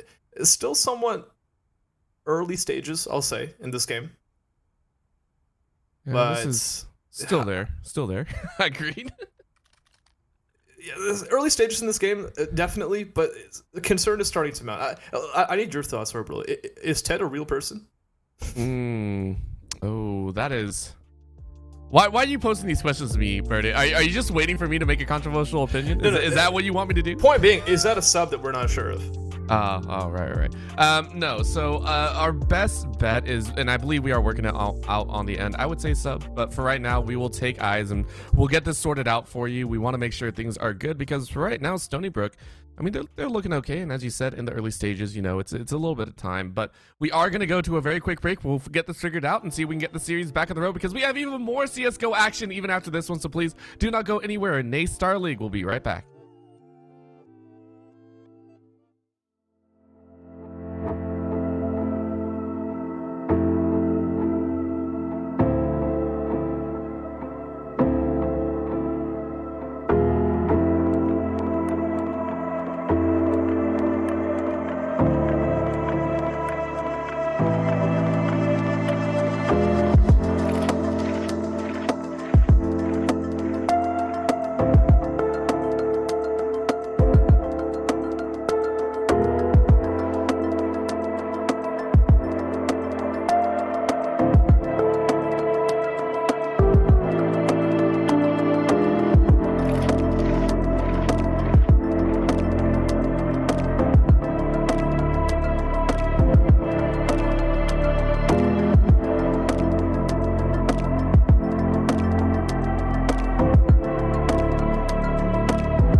All right, and we are back. As you can see, we have jumped forward in time. We are time travelers. Nah, not really. So there was a disconnect. We currently are working with, I believe, a bot in here, and that is going to be Ted Lasso, if you will. Going to be giving us the benefit of the doubt here, but Maryland is going to try their best here to kick things off and keep things rolling here. Right now, though, Stony Brook are having a ball. That is 6 rounds to them, and they're continuing with weapons hot in their own favor. It does answer the question of who Ted is. It is the bot. We were wondering for a moment, is it a substitute player? We were no, it's the bot. I forgot that depending on the way the players are playing, this is a possibility. It seems like it is. And that's disgusting. But no, this isn't the situation you want to be finding yourself in. This is, you know, your map pick. You're coming into this. You're confident. You're like what 3-4 rounds down, and then you have a disconnect. Realistically, in almost every circumstance, this should result in a serious loss. Yeah, it's I mean, we gotta face reality, right? There's only so much we can say, but at the same time, you can fight for your life, even without a leg, even without a limb. I think there was a famous Monty Python character that said you can fight to your last breath or whatever. You know, without any arms or legs, you'll keep fighting. For right now, though. It is going to be a chance, so 4v1, Ronnie just going, hey, there's a playground, there's a swing set, I'm going to have some fun. 10 seconds left, though. You are going to hide. But you did see, I think, a single swing of a player. So Ronnie's just like, what the heck is going to happen here? That is the round. Now a chase through, a couple random shots, and Ronnie says, hey, I'll take your head off. Takes 2, actually. All right. Econ knocked out. You'll take that dub. I guess you do, yeah. it's the little things, all right? Yeah. I mean, this broadcast is very quickly, you'll have to note, is going to transition from... Oh, he's back! Oh, never mind. Ignore what I was about to say. We got him, baby. Game's back on. We've lost a little bit of time. And unfortunately, Stony Brook have been able to extend their lead off the back of it. But we should be good to go now. We've got rounds back that we can probably... but the rounds left over for these teams to battle it out. The problem, of course, is that they joined just before or just after the round started. So Rabbit unfortunately actually kicked the bot, and you're like, oh, that's sad. That should have been better coordinated. I'll be honest. I don't know. That feels so bad though. But yes, we are back. It is still a 4v5 for right now though. But at least they get a little bit of hope back in their sails. Round 10. Looking for a few more shots, though, as it's a very deep defensive line drawn by Stony Brook. They're playing deep within their own sites and not allowing any sort of opportunity to occur for Maryland to get that player trade advantage. Look at the utility. Right now, it's a full A site push. B side push, sorry. B side. Brain didn't want to function. Yeah, there you go. Single smoke, a single nade for this T side. They've just lost another player, and they're walking out towards B with no utility. Remember, this is the bomb site, arguably the most important bomb site in Counter-Strike to have utility for. And well, Ronnie will find that trade. They're still walking into what is very much a death trap, and Crispy with this glow in the hand is going to have to put up what is nothing short of a miracle with 20 seconds left to win out not only this 1v4, but to plant maybe the bomb. Nope. Dak said no. But 8-2, and still with a full second half to go, you get all 5 players live, and because Rabbit is going to sit with a lot of econ under the belt, you're able to shell out a little bit extra for the rest of the team, couple rifles for yourself, and get yourself back up to speed. So we are back into it. Round is bot. Stony Brook now going to play against 5 players instead of Ted Lasso, who came for a couple rounds, said hello, said goodbye, and is now going to join themselves back on their own TV show. University of Maryland going to try and fight back in round 11. Ted will be missed for sure, but Maryland for his couple rounds, right? Maryland maybe not missing him so much, but Rabbit straight back into the server and opening up the round against one of the better players on Stony Brook's side. Tem in an awkward situation, caught between 2 players. As Dax doubles up, able to escape as well. It's back into the 3-on-3. A close angle of Crispy. Both these players could play that wrong. Oh, the re-aggression. That's excellent to find another kill and following it up as well. Dax is over 3K in this round. That's insane. Considering he's fought all those players on his own terms and win tone as well. Falling back as the smoke faded. It's still no success for Maryland since Rabbit returned to the server. And I mean, we got to be honest. When you have a DC like that, and you know, having to play with a bot just to keep the match kind of going, it can be mentally draining. Yes. Right. So Yeah. there is something to be said, and I will say this about most FPS, but CS:GO in particular, it drains you a little bit because it's the fact that you are currently playing and you just have to watch in frustration as a bot does not actually listen. There is no way to issue minor commands to the bot. The bot just does whatever the bot wants to do. So you are just, it's mentally taxing and changing things back. This is where I will 100% say with you, please, like, take a timeout, take a breath, mental reset here, right? Just used all of them, so there's nothing left. Right, that's true. Yeah, they don't have any more timeouts. So we went from not timing out a single time to they're all gone. No, and even then, good note too. It's not just Rabbit. It's this entire team that's going to be suffering mentally from that.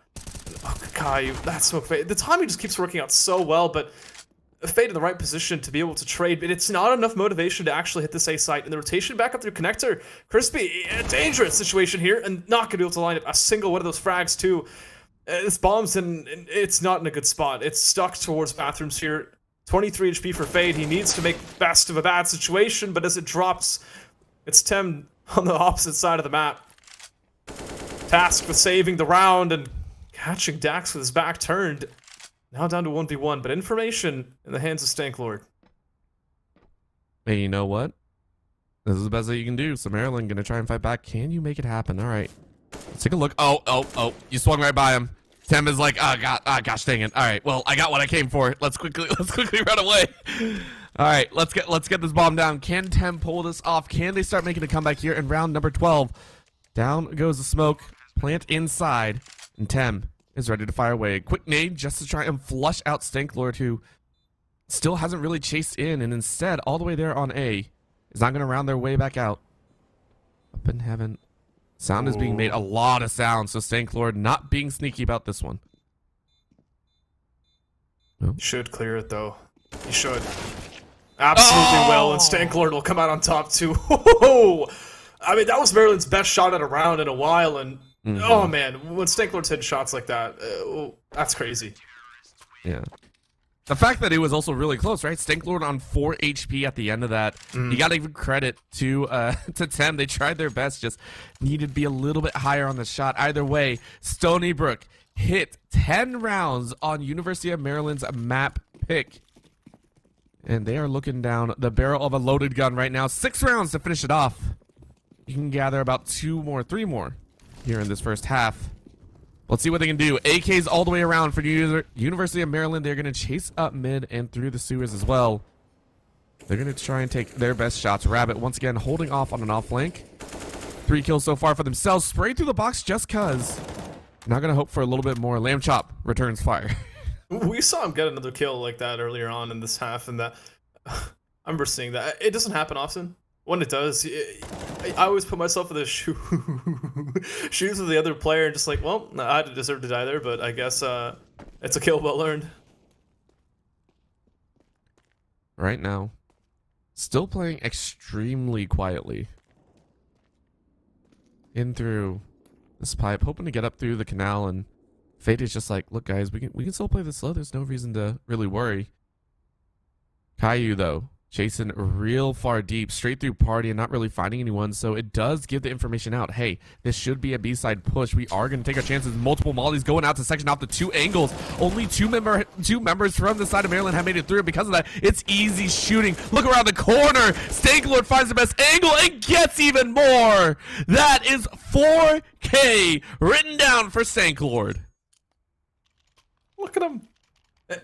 It's kind of crazy to think about. We came into this map saying, oh, Caillou, you gotta watch out for Caillou, man. He's got the op. It's a dangerous weapon. He's the second lowest fragger on this team right now. Oh my gosh. I do feel it also lends itself to Stony Brook saying, hey, we have the confidence, right? And it goes back to that mental state. You sense that Maryland is a little bit in a rough scenario. So right now, Stony Brook are just pushing that advantage. They're just saying, hey, we can take those fights. We can go ahead and willingly take those trades. And in that same sense, Caillou's like, give me a moment. So now, trying to frag up their way the leaderboard. Stony Brook saying, cool. But it's a deep side, a long push into the restroom. And They'll take their chances. They're going to try and bring it to close quarters fights. Ronnie leading the charge, trying to play it quietly. Does not spot the one leading Hector, but here we go. Around the corner. You swing back. You take a peek, but they look one wrong way, and Caillou takes out Ronnie. That's 2 for the Opper. Look for a third. No, Wintone says, I'm in your way. It's a full house of frags for Stony Brook University. It's not looking good. I'll be honest. I think this half, at the very least, it seems to be somewhat of a write-off. 12 to 3 is the best thing that they could get out of this, and even then, that's not looking good. This is setting up Stony Brook to close out this map. Obviously, come back, Counter-Strike. Everything's possible. Once you get to the next half, everything's a write-off, but there's a long and tall mountain to climb. And Caillou opening up the last round of this first half. This is... Well... All right. Caillou's like, all right, I missed the shot. What do I do? Ronnie takes the time to take the kill. Oh, but Stanklord chases through Canal, straight through Monster, and said, it's easy pickings. Fade, chasing into the restrooms now, and this is once again an opportunity. 2v4. Dak makes it a 1v4. Stony Brook coming out in the first half in style, as Ronnie is going to fight for these last 3 kills as much as they can with only 40 HP in the pocket. You're going to be hoping up to high heavens for a miracle. Look left, Arm was there, and Wintone takes their head. 13-2 as the first half is done. 21 kills for Dax. That's insane. Double digits for only Crispy on the Maryland side as well. It's listen, if there's a comeback story to be written, it can't get much better than this. 13-2. Stony Brook University just need to push it over the line. University of Maryland, it all starts with the second pistol.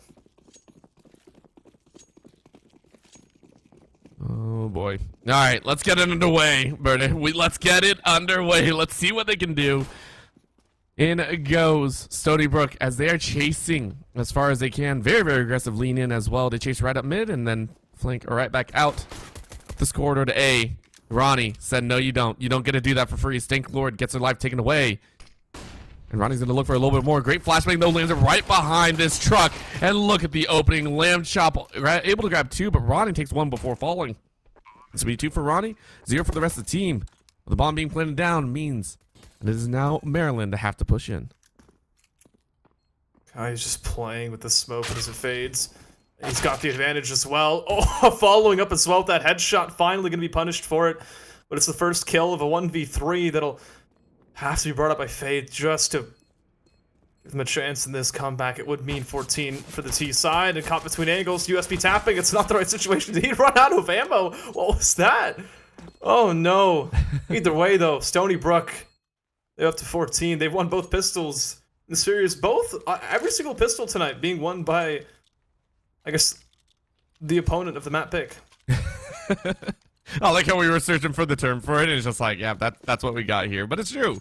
Stony Brook have been looking phenomenal here and taking everything in stride. They've worked their way forward, and right now, it is going to be a minor purchasing round, a hero rifle on the side of University of Maryland. What can they really do with it? A full stack up in mid. You can take a look inside of Squeaky there. Setting up at least 3, or I think that's actually jungle. I do apologize. Look at that. This is triple stack. I love it. No matter what, I love it. You don't see it often, but it's really good at finding opening duels. You'll see, usually if you see a B hit at this point of the game, it's at some point the T side will take water control, but either through coming down from connector or through monster. And so if you send 3 towards B, there's a good chance that you'll find first contact here, and it's usually a relatively safe kill as well. And so it's a good shot at the very least, but it seems like first contact might actually end up being going towards A here. Ooh. Stanklord finds that first contact. He actually finds the first kill as well. Look at him probing for more. He spotted out that player as well. At that range, Beautiful. that pistol's not gonna do a thing. And so there's 3-man boost towards B. It's mute. I love it. They're not gonna move. I love this so much. At this point, you know they're having a laugh. Listen, even if the bomb's planted today, we're not going anywhere. Can we just get a cam on the top guy just like staring over for the rest of the time? Just there ain't nothing there. It's just we're gonna sit there and wait forever. Oh, they moved. Oh, now I'm sad. All right, well they're gonna give it their best shot. Again, out they rotate. All 3 chasing back and around out of B, straight into Canal, straight up through train, and Yep, there it is. Lamb Chop able to find one. Rabbit fights right back, but it's a 2v4, and the rest of the team now scattering towards that alleyway. What can Maryland do? Maryland can try and hold another angle, try and have a bit more fun, or they can go and chase the opponent. Walking forward, couple guns out, and there it is. That's going to be the shot. Windtone finds Crispy, and Caillou finds Rabbit. It is match point for Stony Brook University as they look for just one more round. The fact that they lost every weapon too, if you're the defending, I guess you're the CT side in that situation, you lose every gun at the end, you're gonna wonder, why don't we just go for the retake, you know what I mean? Or why don't we go for exits, try to at least take rifles out of the hands of the T side, losing everything. The only gun, the only two-handed weapon here is Crispy's Scout, and that's, ooh, it's rough, and that's saying it lightly. Oh man. Well, here we go. Pistols all around, and then a scout for Crispy. All hands on deck for this final round, or potential final round. Stony Brook chasing up A-Long for a little bit, seeing if they can find anyone out. Molly straight into the restroom, just saying, hey, if anyone's there, you aren't going to get too far. A quiet push up, though, from Maryland. They're going to try and make this close quarters once they hear the Molly go out. And of course, they might find the backs of some of Stony Brook. There it is, Dak. Getting shot at, and there's a kill. Fade able to find one, but falls to Stank Lord. You know what? That's better than what you could have asked for. So there you go. Stank Lord said, give me the better weapon. Thank you. I'm not sure if they've actually encountered the scout yet, at least not a single bullet. Whoa. It's a dangerous gun. Lamb Chop down to just 14 HP and shot in the shoulder as well. I'm not sure why he was jiggling that on that health, but it is what it is. Honestly, this is a good shot. The University of Maryland, they've dealt the damage. If they're able to stay ahead of these rotations and just land the bomb site where Stony Brook are coming from, it's a good shot at the round. Molotov that will force Crispy back, and shot not going to connect for anything, but pushing in front. Ronnie finding another 5-7. Kill, following up with the second as well. Traded back out, but it's Caillou in for this 1v2 times. Not really in his favor. Forced to go for this plant, but it gives time for the CT side to regroup. All right, well, there you go. You know one's rushing around, and you can't find it, so you spray to the left, and you spray to the right, and you miss all the way around. You know what? In for a penny, in for a pound. Tim and Rabbit are able to grab a third for University of Maryland. Oh, man, that was fun. that was very fun to watch. University of Maryland, you know what? They were having fun earlier with the triple stack, and they say fun may have swung it right back. It's still going. This game is still going.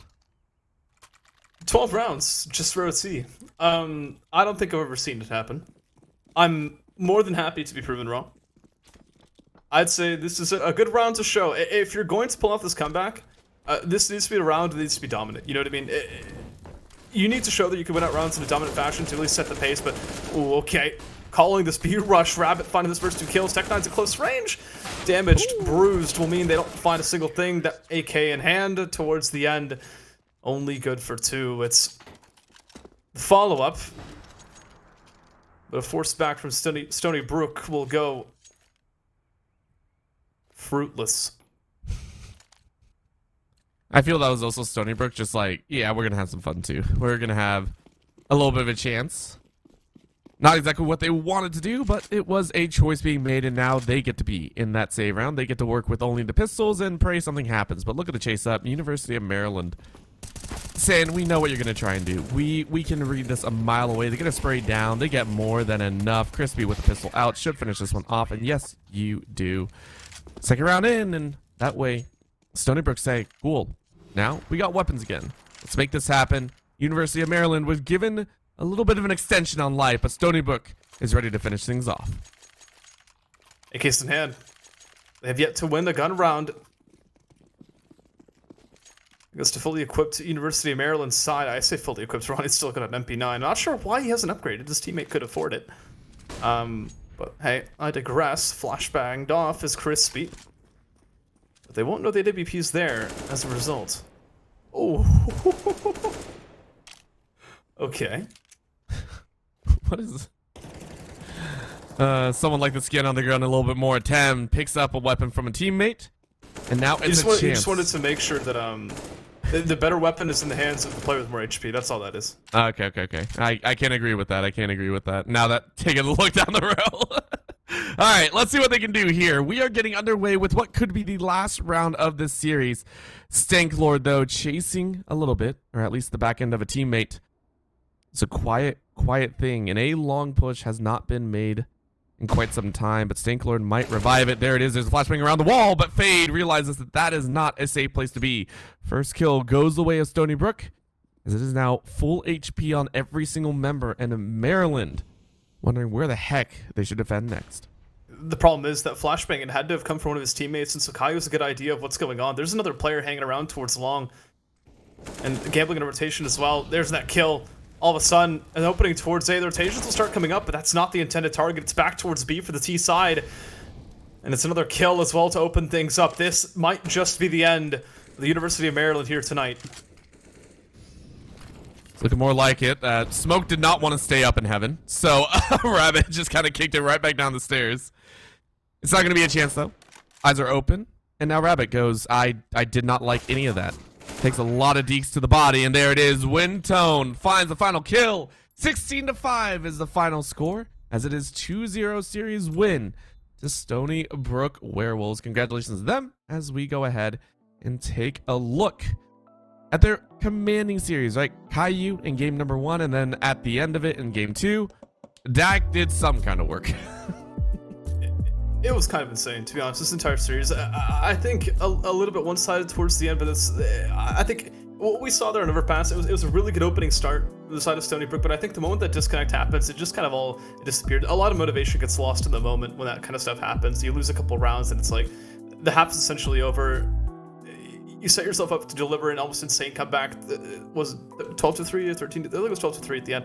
It's so difficult to pull that off. Very few teams could do it, and you would have to be in a very commanding position to be able to do that. And unfortunately, they just weren't. I think at the end of the night, though, I do think overall we saw the better team win. Even on Vertigo, I think we saw them pull through. They had the better plays. I think we saw the flashier players as well in the hands of Caillou. We saw Dax especially delivering on Overpass as well. I think this was somewhat inevitable, but it wasn't the way I would have liked to see the series go. I would honestly like to see these two teams rematch in the playoffs. Again, keep in mind, these were two teams that were 5-0. So they have a very good chance of making it in the playoffs. They have a very good chance of playing, if they keep playing to their strengths. I would love to see them face off again. You know, the rematch of champions. But we are going to have a short interview with one of the players of Stony Brook to get a little bit of insight into the series and how they're preparing for the end of the season as well as the postseason. We're going to be interviewing Stank to give us a bit of insight. So please do not go anywhere. Nate Starling will be right back with an interview with the winning team.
Welcome back, everyone. We're excited to have a short little interview, or at least an in-depth interview, with one of the members of Stony Brook University. They took the dub 2-0, maintain a perfect record, and are looking to be undefeated coming into week number 7, or at least they are now. Let's go ahead and talk with Stank, one of the members of the team. Stank, how you doing after that 2-0 victory, keeping your undefeated series streak alive?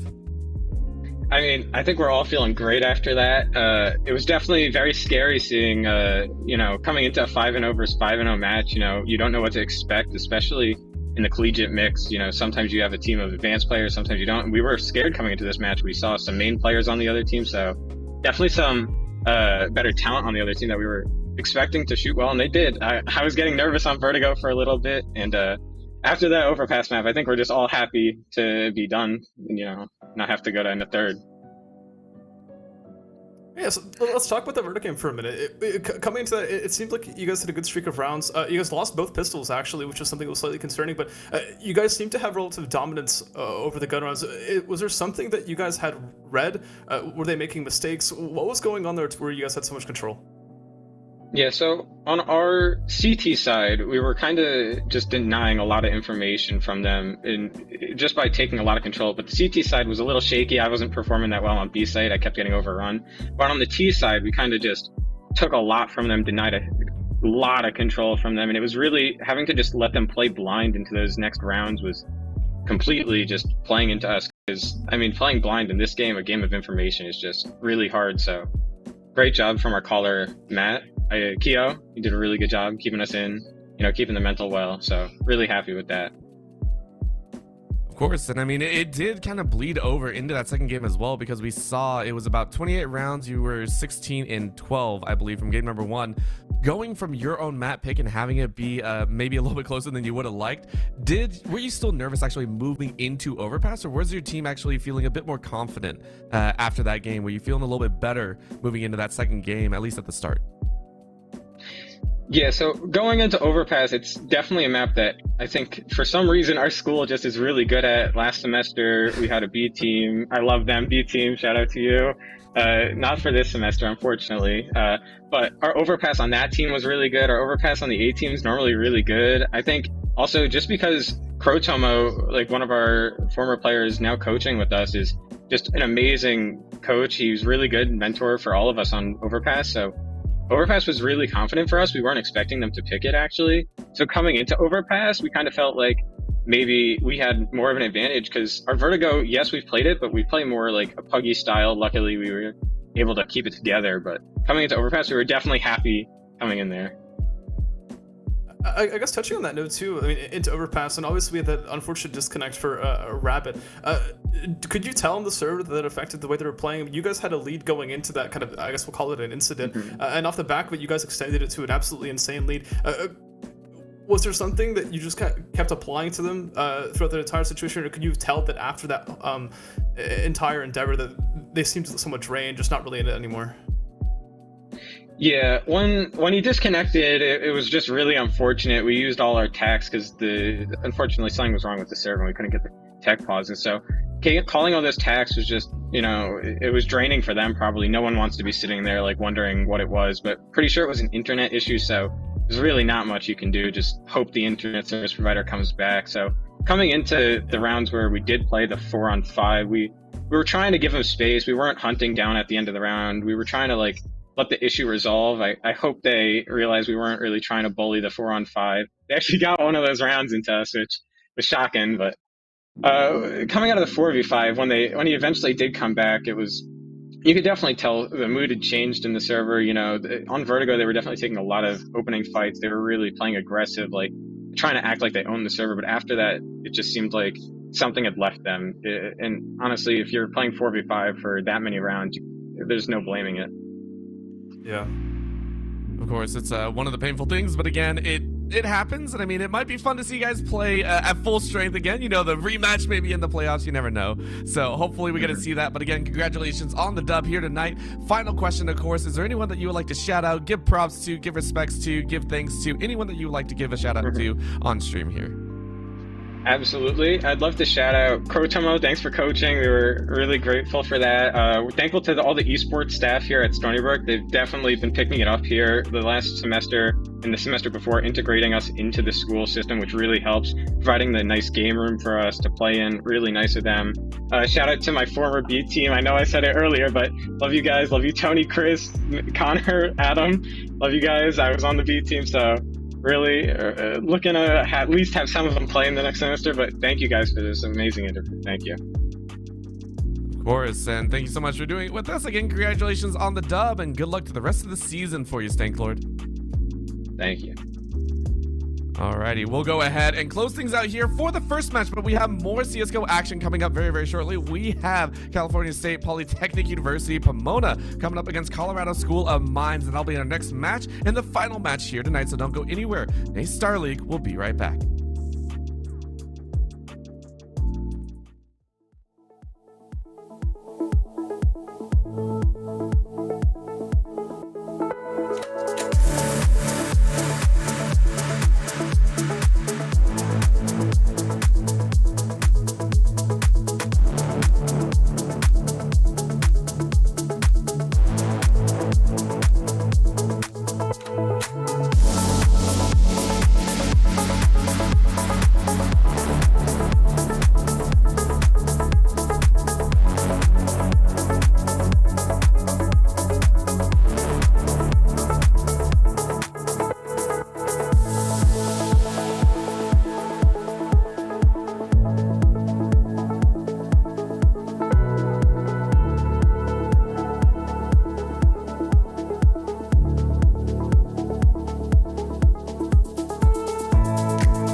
Alrighty, welcome back. We're ready to go with our second series of the day, and I could not be more excited. We are heading into our second round. It will be with, of course, Colorado School of Mines and California State Polytechnic University of Pomona. Please do not try and say that 3 times fast. I just did, and I tripped every single time I did. So let's get ready to go. Again, it is still Orbital and Berde on the microphone, and I'm excited for this. Last series was pretty fun. This one should hopefully be just as fun. Yeah, a returning team from last week in the form of Colorado School of Mines. CSM is, I think we referred to them for the majority of last week, and I think I'll be referring to the other team. I can't for the life of me remember their name. It's probably CPP for the rest of the night as well, just to make things easier on myself. But the reason the CSM are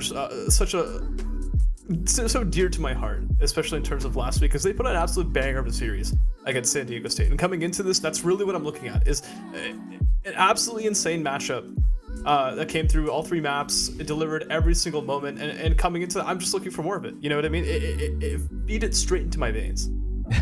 Just go ahead, just, no chaser, no nothing, just send it. And of course, we are taking a look here. Colorado School of Mines, currently another 5-0 squad. California Polytechnic Pomona also doing quite well for themselves, 4-1. So if they lose here, it will not be too bad. And same for Colorado School of Mines. But of course, the one that is currently 5-0 wants to keep these rolling as quickly as possible, so we'll see what they can do. Of course, on the Broncos side, it is Captain Mantis, Coda, Slick, Jude, and Sovereign to round out their team. Yeah, Gore, Jarek, I'm Donut, Yag, and Cyan to be able to close it out on the other side of things. The fan favorites in the building. Quick note as well. I believe that the side of CPP will have a substitute for Slick Ninja, and so put a little asterisk next to that. We might necessarily see them in the server, and that's something that could actually be talked about, because coming into this, we got 5-0 versus a 4-1 team. Coming in as what is likely to be the underdog, not only in terms of the standings, but also the kind of individual players in the server. Bringing in a substitute on top of that, it's not likely to help your case. Now, there is also something quite fun to talk about, and I am personally very excited to see it. So the maps we will show you next, but there are some interesting maps, I will say, or maybe to some, maybe not so interesting. One is Nuke, which is still a hometown favorite, but Anubis is being forced in round 2 in map 2, and then of course Overpass to end it, which we saw just last series. But I mean, Anubis is always quite fun. I enjoy it. Yeah, so let me actually try to find real quick. Here we go. I've got my hands on the series from last week. So the 3 maps for that were Inferno, Nuke, and Overpass, and Nuke was 16-9 for Colorado School of Mines. And so just keep that in the back of your mind coming into this.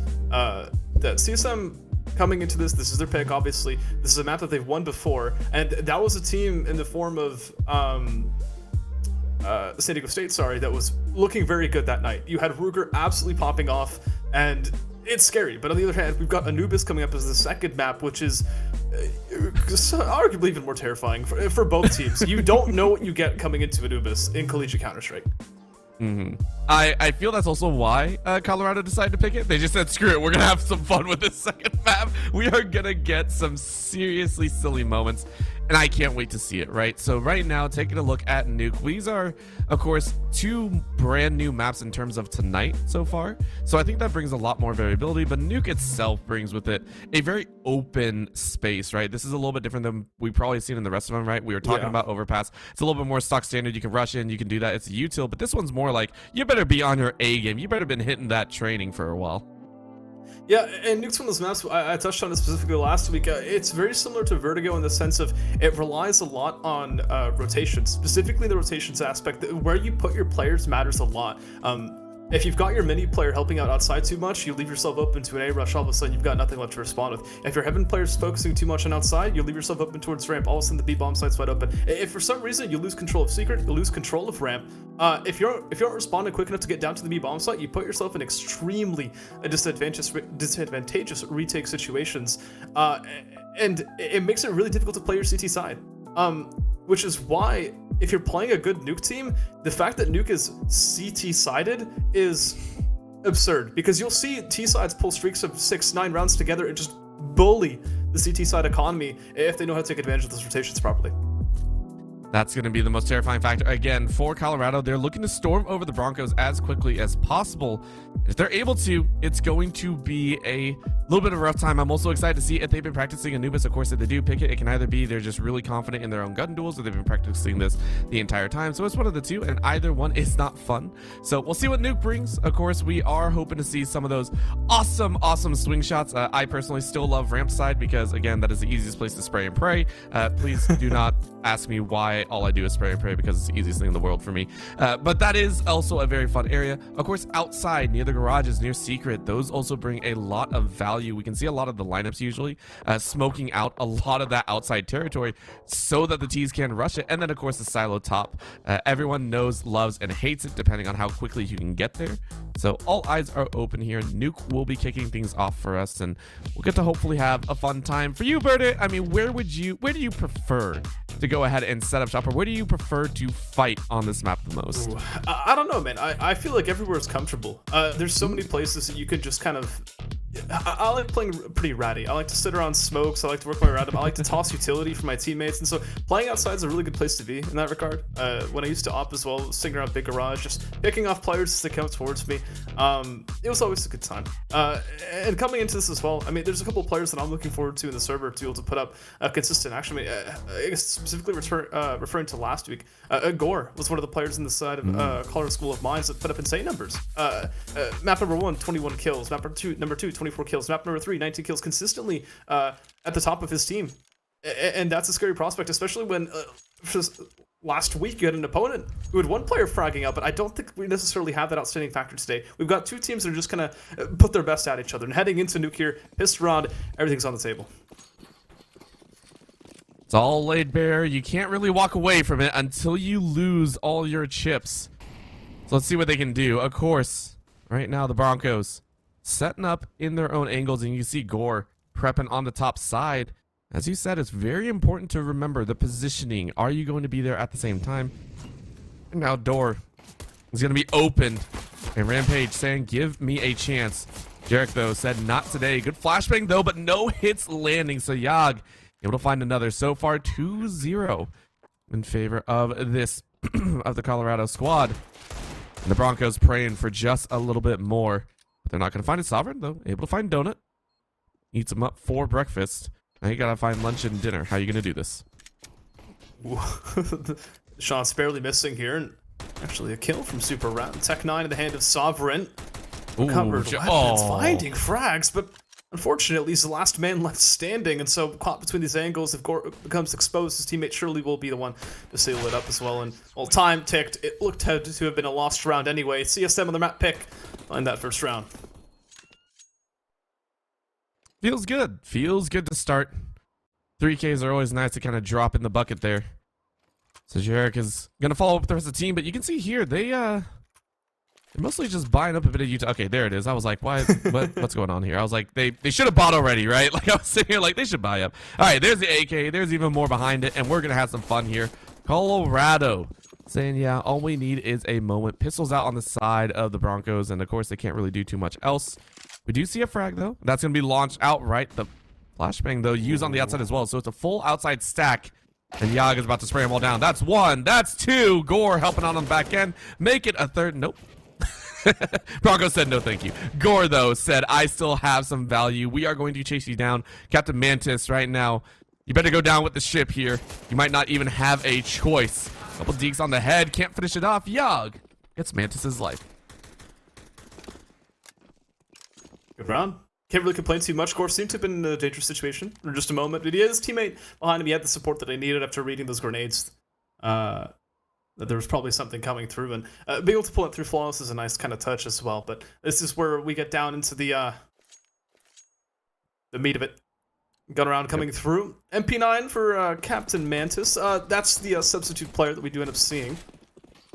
It'll be interesting to see how he comes in tonight. But CG side Nuke, this would probably be a good time to start performing. You don't really want to get these halves get away from you too far. Well, you're going to try. We do say try because right now Colorado has shown a very stalwart aggression. And again, they also still have guns. Let's not say like, oh man, you know, Colorado aren't doing that. But it is going to be a chance, as you said. And right now, ramp hasn't been played at all. Colorado haven't worried about the angle, but they're now cheating towards that edge. For the 2 rounds, a lot of respect. Unit over by Colorado. A little pick on the top side. Cyan not able to really get any help. Coda able to find the opener.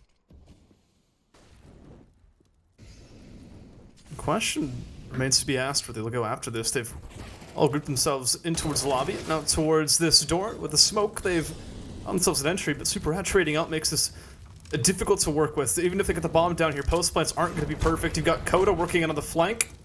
Now Molotov in towards Heaven to buy time. That flank will actually find impact. In for that frag, and 2 players left to bring this back. 2v4 as the bomb goes down. Right now, Jarek making sure that they pay for it. Opens up the door, says, hey, gotta make sure I'm safe. Bomb down, though. It's now a question of can they be spotted out. Door is open. Smoke goes out, shuts off that squeaky side angle. They haven't been found yet. So Rampage gonna try and put a defuse here, but look at the flashbang. Opens up an opportunity. Yogg able to find it. Yogg fires up to Heaven and takes out one. It's down to a 1v1. And Rampage, you're gonna be toyed with. You gotta give it your best bet. You gotta try for it, and you do. You are gonna get it because Jarek took a little bit too long, and Rampage still gets a kill. It was much closer than they would have liked, but the Broncos take the first round. And that's where post-plant position can be extremely punishing. They planted for the backside of the bomb site, expecting someone to be fighting through that mini smoke or coming up through the vent, something of that sort, and it just left them out of position. When it came to actually stopping the defuse, it's punishing. But that's Nuke for you. Positioning is everything, and they do lose the first round with that bomb plant. Guns back on the board. Another attempt at winning round number 4. Oh, it looks so spicy. It looks so crazy, and that's what I like to see. Colorado coming out with a bit more heat to them as well. Donut getting chunked out. You're just about 3/4 of a donut there. Yogg saying, I ate a lot more there. I'm sorry. They're dropped down to about 22 HP, so it's an outside attack from the side of Colorado, or at least for the time being. And you can see here, 2 still inside for the Broncos, but Gore inside of Squeaky said, not today. Rampage dropped with a headshot. With the bomb outside, they are hunting for more kills. Colorado want to find at least another outside of Sovereign. That will place it in the perfect position to chase into either side. Yeah, they've opened up that outside angle and in towards the A-bomb site. Now Donut will find that lurking player on top of Hut, and this is essentially round over. Unless they've recognized how much damage they've done already, it would be extremely difficult to justify going for this, but maybe a timing here to actually catch off the bomb. Okay, all right, Coda's found a kill elsewhere as well, being chased somehow. Ooh. This round's back under consideration. What? Jarek now the last man standing as the bomb is dropped. Coda going down for the 1v1 and swinging back through. Super Rat getting proactive and winning his team a second round. You know what? Super Rat does what Super Rat does best. Rats it out, gets a random flank. And I say random, but we watched it on the minimap the entire time. But that was phenomenal, right? That was so well done. Looks great. From the side of the Broncos. And now Colorado down in that econ, down in that safe position. I mean, huge props. Huge props to the side of the Broncos, who are now looking a bit more in control. That's going to be 2 defuse kits and plenty to work with here. So, well done. And now Colorado just got to take one on the chin. Yeah, we say that, but Deagle's in hand, and hands of dangerous players at that. I've seen firsthand what these players could do. They've been around for many seasons. And you don't really want to get complacent around them, that's for sure, especially on their T side. But patience is a key so far in this round of flashbang to scare off any approaching terrorists. As Rampage goes looking for information, ends up finding one player, but there's exactly the player I'm talking about. Gore with an opening frag, although traded. I think with these Eagles in hand, you'll take a trade any day, right? Like, you know that you're working up against a higher economy. Yeah, you'll take whatever you can get. A couple peeks here and there. Yogg is spotted out, but 2 hurt outside the door directly. Means that Rampage better not be caught slipping, and they are. Cyan able to find one up in the Heaven side. Can you spot them out? That is Super Rat getting spotted out. And Jarek with the execution on Coda. You said it first, Birdie. You said it first, and I did not listen, but now I am.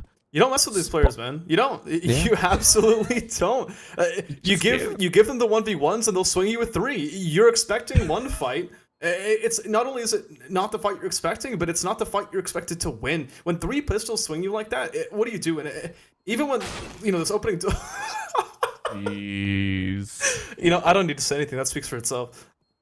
Yeah, let's just let this last one help out. All right, I let him cook for a little bit too long. Donut does fall Sovereign. The Fox trying to be a little bit cheeky.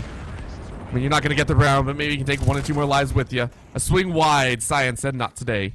That'll be 3 to the side of Colorado. In a round that they were not slated to win, take all of the weapons back and force Broncos into a rough spot. And that's really the biggest problem here. It's not the fact that CPP just lost a round. It's the fact that it's an anti-eco, and then on top of that, CSM was slated to buy into that next round, and now they've just got a free kind of bonus round to back that up. I mean, Science obviously invested in AWP into this, but look, 3 of these players with more than $3 grand. This is an excellent turn of events for them. They could have hoped for anything better, and we see this outside play now being repeated. I'm sure they'll have this red like they did before. This time they're dealing more damage. Ooh. A higher chance of success of pulling out the round. They've dropped the bomb in the process as well. I mean, at this point, just rush pistols every single time. These teams just want to go back and forth with these, awkward save rounds, and their confidence goes through the roof. And Cyan looking up at just the wrong time. Rampage able to grab a weapon. Carrying on forward, should have seen a peek on top of roof and said, all right, we know where at least one is. With the bomb down, they're not going to test anywhere close to Jarek, though, trying to make the least amount of noise possible. Here's my silo. Nothing there. A little bit of flashbang goes out, and the flash calls for the flash shots. Rampage able to find one wall blind, and that's more than you could ask for. Cyan takes a random shot, does not land. Sovereign's gonna back out to safety. 2v3.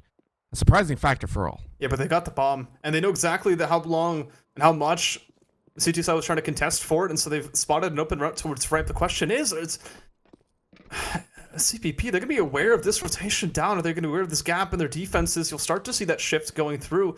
Ooh. It will be enough to stop the plant. I don't know if it'll be enough to stop the plant, but to get to the defusal, I think they can easily do it. Window is open. Door is open as well. Door quickly shut as Gore flips around the backside, able to take a Sovereign. Super Rat finds Gore, but Cyan is still alive.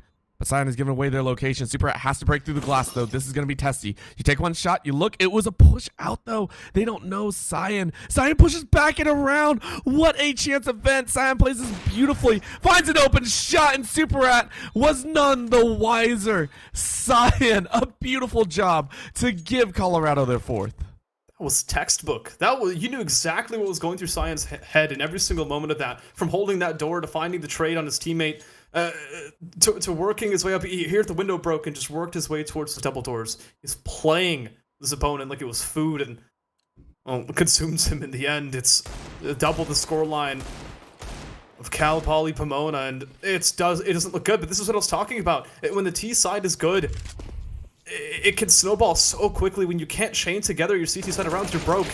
We keep seeing these ecos, and it looks to be another quick one. CSM, although an AK recovered, might tell another story. Jarek's so mad that they weren't able to pull the 5K. Like 100% Jarek was so mad that the 3rd kill did not happen as quickly.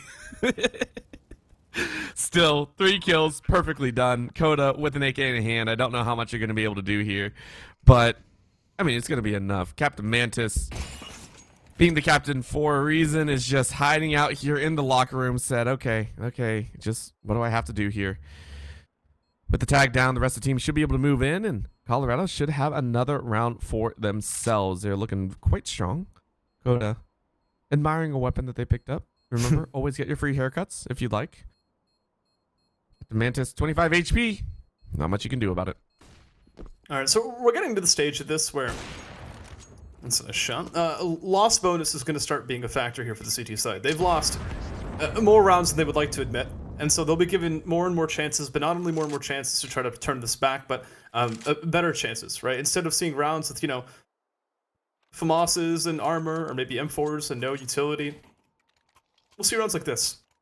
There's a little bit more investment behind it. We'll start seeing the AWP a little bit more often. And in the hands of Sovereign Fox, players 3 and 7 currently, maybe some better chances to actually take the fights that he's wanting to take. Let's see if they can. Right now, guns are out, fun is out, and everyone is down to business. So, a couple smokes go out, blocking off the outside corridor. Not all the way to secret, though, but Coda said, I see you. Cyan said, really? Where'd you see me at? Super Rat saying, we saw you definitely. So ramp is now shut down. Bomb is down inside of that connection area. But of course, they'll probably rotate right back out. So eyes are open. Bronco waiting to see where Colorado decide to make their push. For right now, it's a stalwart hold. Sovereign peeking outside from that garage setting and saying, no one's really here. Where the heck are they?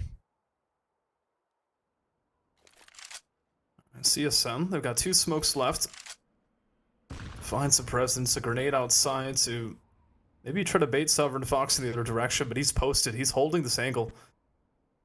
And the remainder of this CSM squad, they're not looking to try to fight him. I think they know he's hanging around. But the players in the position they are, it at least seems the most likely that they'll try to go for some sort of split towards this A side. A flashbang could set up Donut for this frag. Rampage is waiting on the other side, but it'll be done dry, and it's shifting his crosshair just a little bit too much. Will be that opening towards this A side. Captain Mantis, a substitute player in for a double, potentially save his team this round. Rotations starting to drop, and Jarek being removed from the situation means Gore left in a nasty one. Needs 3. Went out the round, pivoting, but it's just not enough. Honestly, Broncos played that quite well. And as you said, Mantis holding down the fort inside. What a ridiculous play there. But it was so scary, right? We saw the garage hold and then 2 slip by and caught Rampage completely off guard. So Colorado maybe kicking themselves a little bit, saying, man, I think we could have done it. But they had plenty of econs. So now, gun round number 2. Colorado is going to try and make their way forward. Last time around is a deep default spread. 2 outside. Couple follow behind and multiples inside. This time around, 4 stacked on the outside, trying to find an early frag. They know that someone's hiding back there in a garage with an op, but they've done their homework. 3 smokes, all cutting off secret. It's a perfect push in by Colorado. And some damage dealt to the mini players. Well, these rotations, this is what I was talking about. It's so far away. Where are these rotations out towards B? You've got one player ready to fight for control, but he's got no presence. He has nowhere to fall back to. He doesn't win his fights. It's essentially round over, but he does pivot. Part of the rafters, but I don't know how much damage he took there, but he's gone unnoticed. Finally does go down. The bomb dropped on towards that B bomb site, starting to collapse for the CSM side. Now into the 2v3, an opportunity to plant this bomb, but it needs to come quick because this post plant is going to be a difficult one. Also going to be very, very scary as the door is open, but that's what you want. Gore showing up again here in the second week and saying, look, I got to protect the planter. We're good to go. Look on the top rung, though. You were looking to the left, and they were on your right. Captain Mantis goes down. Sovereign, though, takes out Gore. Down to a 1v1. And keep in mind, Sovereign is at a massive disadvantage. You got 1 shot, 1 up. Well, now you got about, 7, 25 to be exact. Yag, though, saying, all I need is a moment. Smoke goes out. Quick chance at a defuse. He doesn't know where the bomb is. Oh, no. Oh, no. I think that's... No, they had it. And there's a spray. There's a peek, and Sovereign. Sovereign got an opportunity, but it's over. That's going to be it. That feels so bad. Colorado, take a 6th. But I think he had it. I think if Sovereign Fox would have just stuck it, I think he would have had it. It was his only chance at the round win, too. I don't know why he got off. It's devastating. So here's a lesson for everyone. When you throw down a smoke, make sure to mentally mark where the bomb is. Please. Or it could cost you the round. Yep. Again, what an important round to lose in the clutch. Look at the damage it's done. Poly Pomona economy, there's just nothing left to work with. And once again, okay. Eating that grenade this time around, though, that's going to have 0 impact. I'm noticing that the CT side likes to stick around a lot in their ecos. Just interesting note, but I think that's starting to be read. Yeah. Coda pushed all the way through. And now it's pushing right back over to the site. Nope. Wants to turn the other way. Really just searching for, like, a single thing. But look at that. Oh no, Gore! Gore got jump scared to the nth degree right there. I love it. I'm willing to bet.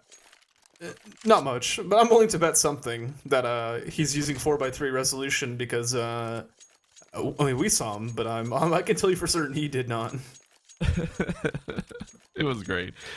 If you ever wanted to see legit panic in someone's gameplay, that was it, right? Like, that was the textbook, oh my gosh, someone's there kind of thing. Oh, that was phenomenal. But we're back on track, right? After that round, we are now back with guns in hand. We see an op in Coda, and they're going to play their Almost stock standard. No, instead, Sovereign's actually going to push up box.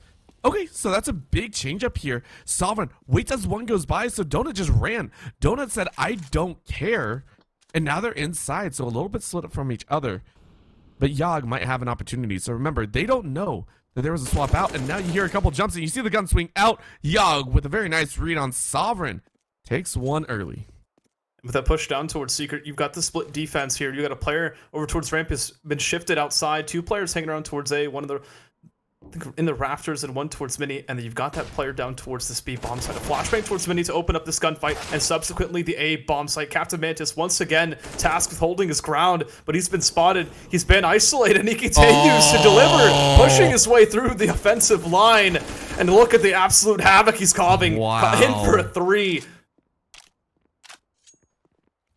I've never seen a player get that aggressive and get away with it. That was ridiculous. And Coda just gets a no-scope, just barrel stuffs Donut.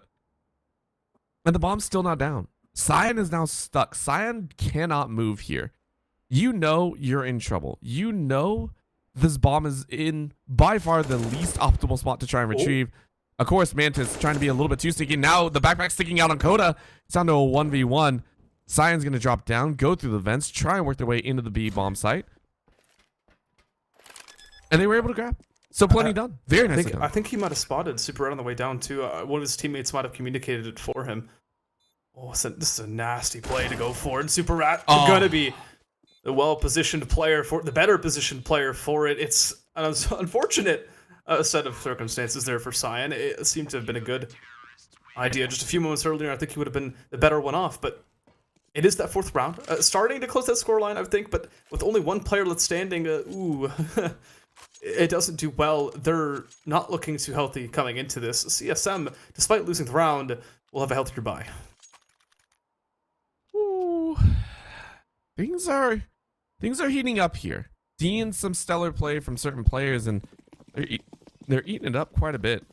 Right now, Jarek, though, on that budget buy, expect to see a little bit of craziness, but you can see again a little bit of a smoke chasing on the outside, but it's a full lock smoke, meaning we are going to see a full push on the inside from Colorado. 5 members currently stacked up, or 4 at least. 1 on the outside just holding, praying for a lurk.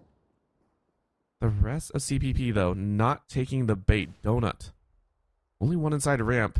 Donut wants to take the chance, but looks like the gun is exposed. Coda able to grab 2, should not have been allowed at all. Gore able to trade it back, but it's a 1-for-2 situation. Gore able to take 2 on their own, though. So now things are truly evened up. I told you when this game started to keep an eye on Gore.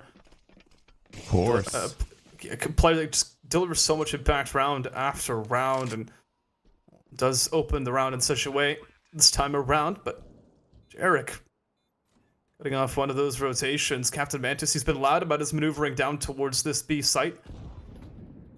Super Red, that's a good nade kill as well. The follow-up with the A1S, all of a sudden Cyan, tasked with the clutch before, now set to deliver again. It's a 1v2 for him. He said, I couldn't do it last round, but I'll do it this round for sure. 8-4 is the score. And not a lot in the tank for CPP. They're going to have to wait this one out. Colorado going to be able to buy up and have a phenomenal time. But man, these rounds are getting dicey here. CPP forcing Colorado to play on the edge of their seats. As much as we enjoy watching Cyan pull off a little bit of a clutch play, you don't want to have your team be in that situation. That is not a situation you want to be in the first place. This is true. But I think, let's be honest though. The scoreline's 8-4. If you're CSM, you're happy if this happens right now, and you give every other round to your opposing team. And so anything at this point is a bonus. You're working with your own terms right now, and CSM know that. They're picking up kills, picking up rounds left and right. Making good work of this half of their map pick so far, but we're not done just yet. We've seen Eco's been won by the CSM team so far this game. There's no reason to think that the Broncos could not do the same. Well, Donut pulled out the molly up. Probably the worst time possible right there. I love it. It's the getting caught with your pants down moment. But for right now, CSM going to go ahead and try and roll their way through. Sovereign coming from the back end is going to wait and see where the rest of his team is. And he says, oh yeah, I am the team right now. 1 single member left, 100 HP, and a very short pistol in hand. 4 alive for the side of CSM, but they're saying not to worry. We are perfectly okay with not chasing, and Sovereign is going to hunt for a weapon. Let me go see if they can pick up an extra I'm not piece sure. of... no, wait, that's not the right way, right? Because Donut died on the A-bomb site, essentially, and so there's no gun to be found. Oh, I guess that Deagle will do. Yeah. Anything's better than that original, right? I anything. guess, yeah. I was assuming he was going to go for a rifle, but I guess it'll do, yeah. Yeah. You know, it's anything, right? If you have a penny in hand, you drop the penny to pick up a nickel, you'll call it a gain. You know, it might be 4 cents gain, but it's enough. not $1 million, yeah. But I think at this point you need to be gunning for the $1 million. If you're going to pull back this map, you need to win the lottery. There's honestly so much to work back from. Cal Poly, Pomona, they don't they don't really look like the better team right now. They're not winning gun rounds. Even rounds that come close, it just seems like CSM's firing at a higher level, pushing at a higher rate and gore, opening up this round. Remember, this is a gun round. And once again, there's just no opening. There's nothing to work with on the CT side. Every time they get proactive, they get shut down. Every time they try to hold back, it's just a sledgehammer to break through the wall. It feels never ending. And in these situations, Coda is trying to make the most of it. Coda able to find one on Yogg, and now heard the windows being broken. Can't find that second shot, though, so Coda will have to back up. Rest of the team flooding in from the side of CSM. Now, with only looking left, you're about to be flanked from the right. Coda, though, is able to swing on Donut, so we see that off-screen, and now Jarek in for another situation. This is a 3v4, so this is doable. Bomb is down, so defusal has to be made. Sovereign is going to inch their way forward, goes up to the door. Door is not being watched, so if it's open, it will show. And Cyan is able to find it, but Mantis is able to find Gore. Cyan goes down, and it's down to 1v3 Jarek. Jarek needs to make some magic happen. Flashbang on the back end. Quick door open. Flashbang lands, and you're able to find no one. Rampage with a blind shot makes it happen. Of all rounds to find, CPP find a 5th. That was a tragedy. And I'll explain why. CSM, the players in the bomb site, they were trying to buy time because there's that player coming through the flank. I think it was actually Gore, but he couldn't get a single kill. He came in, and everything was kind of hinging on him being able to find impact and shut down. I think there's 3 players that came from ramp on the CT side, but because he came out of it with nothing, the 2 players left on the bomb side, they just had to cope. And a 2v4 is not really an easy situation to work your way back from when you're being fought from multiple angles, and so it does end up going the way of Cal Poly Pomona, but last round of the half, they still got money to buy back in. CSM, they are not concerned. Ain't nothing. I mean, they're feeling fine about this. They're gonna happily walk their way forward. Donut, of course, playing the short range game. The rest of the Broncos saying, "Hey, you know what? If that's your game." Cyan, though, losing out on the first trade battle. You normally hate to see that with an op, but what you really hate to see is Donut going down very early to Rampage. So great hold on that set. I believe Rampage, yep, over there on ramp side.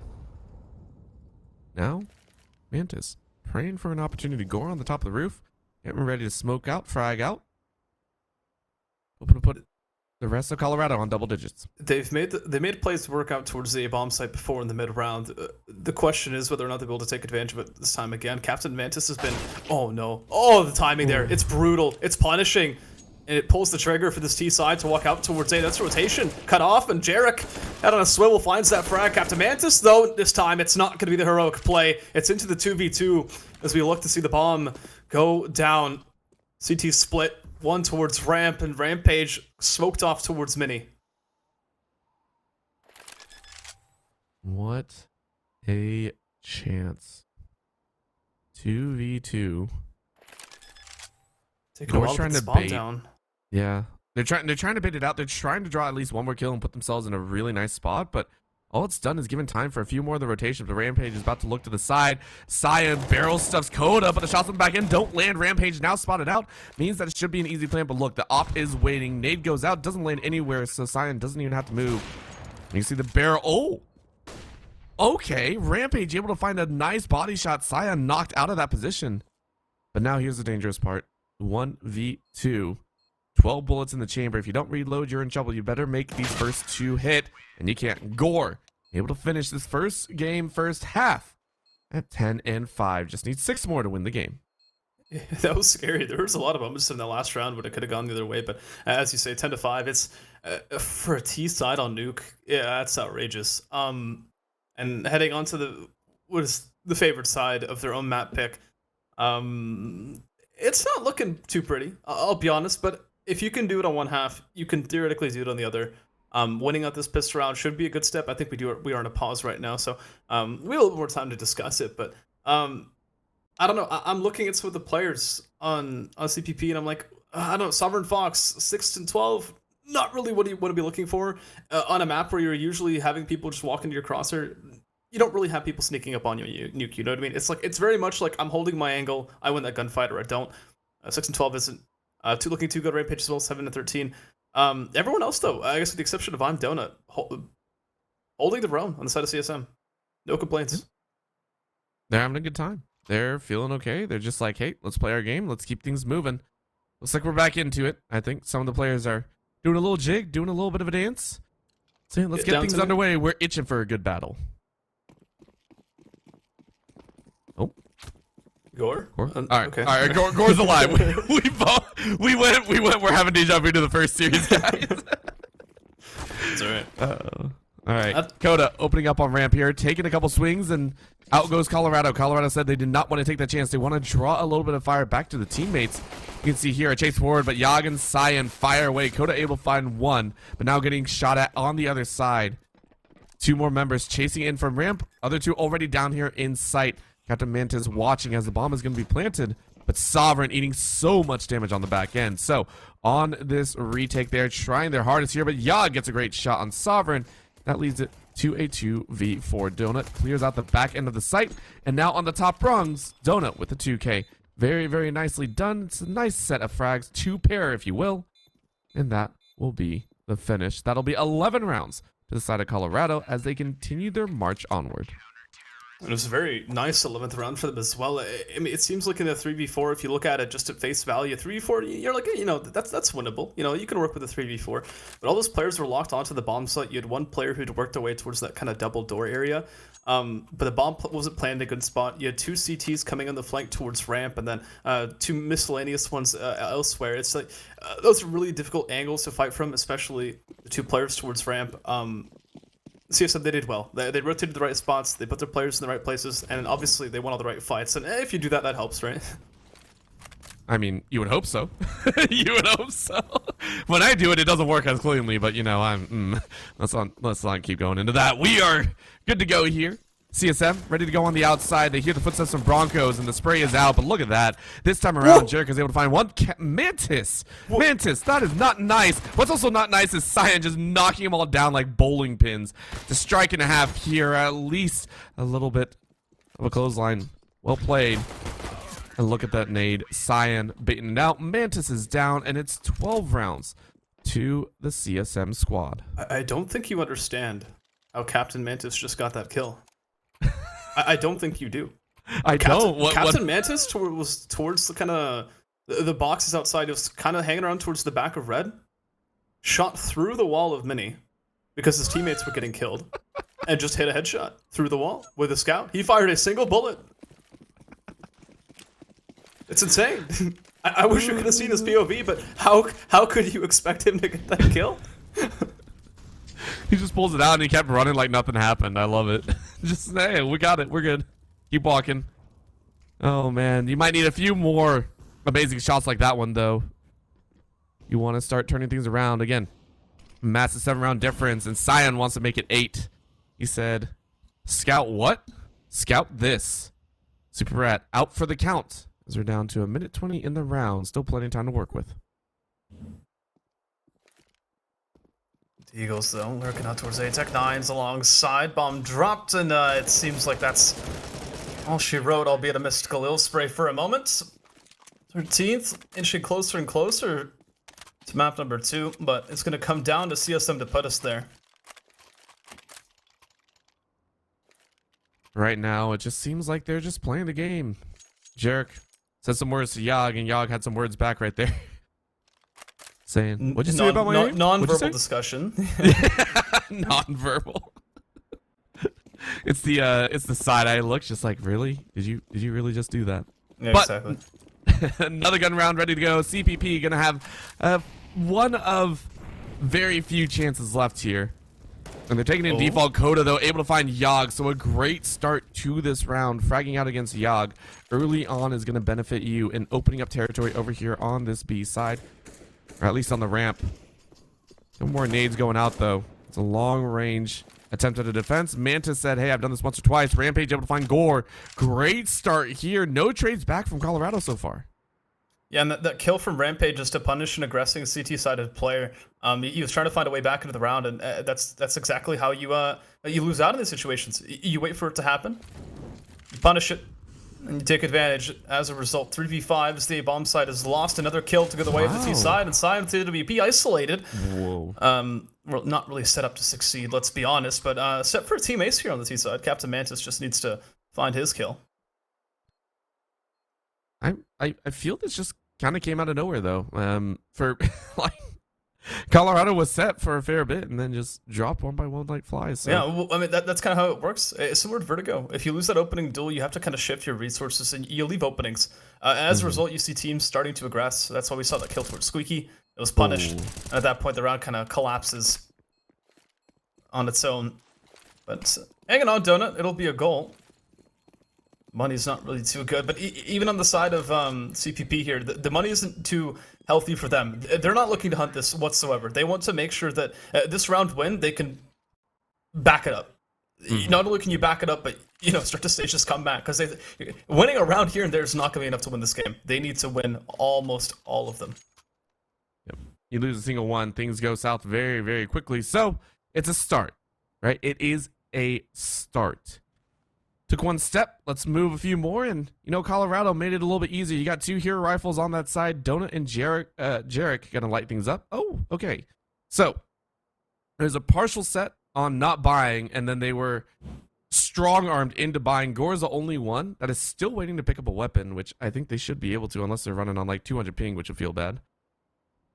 I don't think that's going to happen, though. So should get things underway. Rampage. Okay, so we were in a timeout. I do apologize for that one. There we go. Gore gets all the weapons in the book. There should be no waiting whatsoever. And Cal Poly Pomona, how do they want to go in this one? Last time you won an early duel, you opened up ramp side. You try anything different this time? Maybe not. Welcome to Counter-Strike. the choice comes down to the players, right? You have to make it at the moment. That's why it's so interesting. There can be a right answer in the moment that you realize after the fact was completely wrong. So these are the risks you take in the mid rounds, and what separates good players from bad ones, knowing to take the lowest risk plays with the highest reward. And well, attention towards ramp. This is where we saw Broncos get their opening in the last round. Not looking to lose out once again. Yag's got a different position. A Molotov lands behind him. Might just spread to his feet.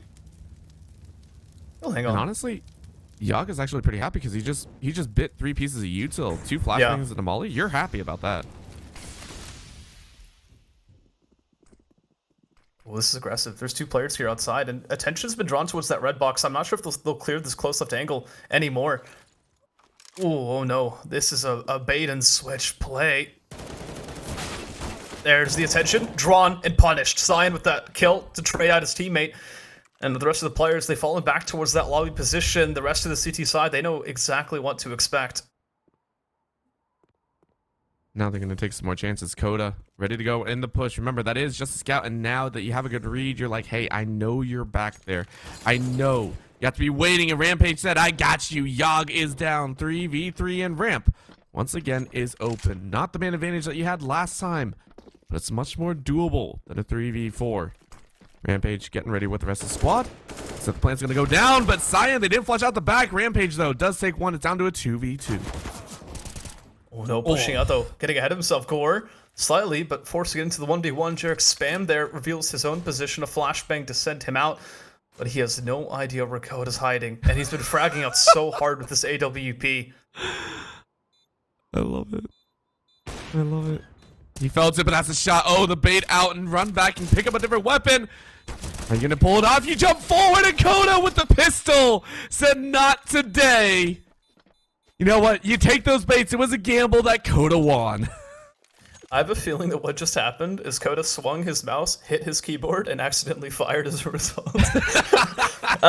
I know because I've done that before. I could be wrong. That's just what it looked like because he shot for in such a weird way. That was kind of awkward to look at. But okay, this is it.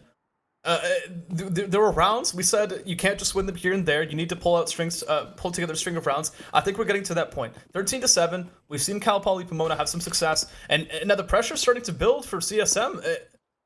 They need to start closing out this game. They need to start pulling together some of these gun rounds, because if not, not only does the pressure kind of shift to them, potentially we might see a map 3 off the back of it.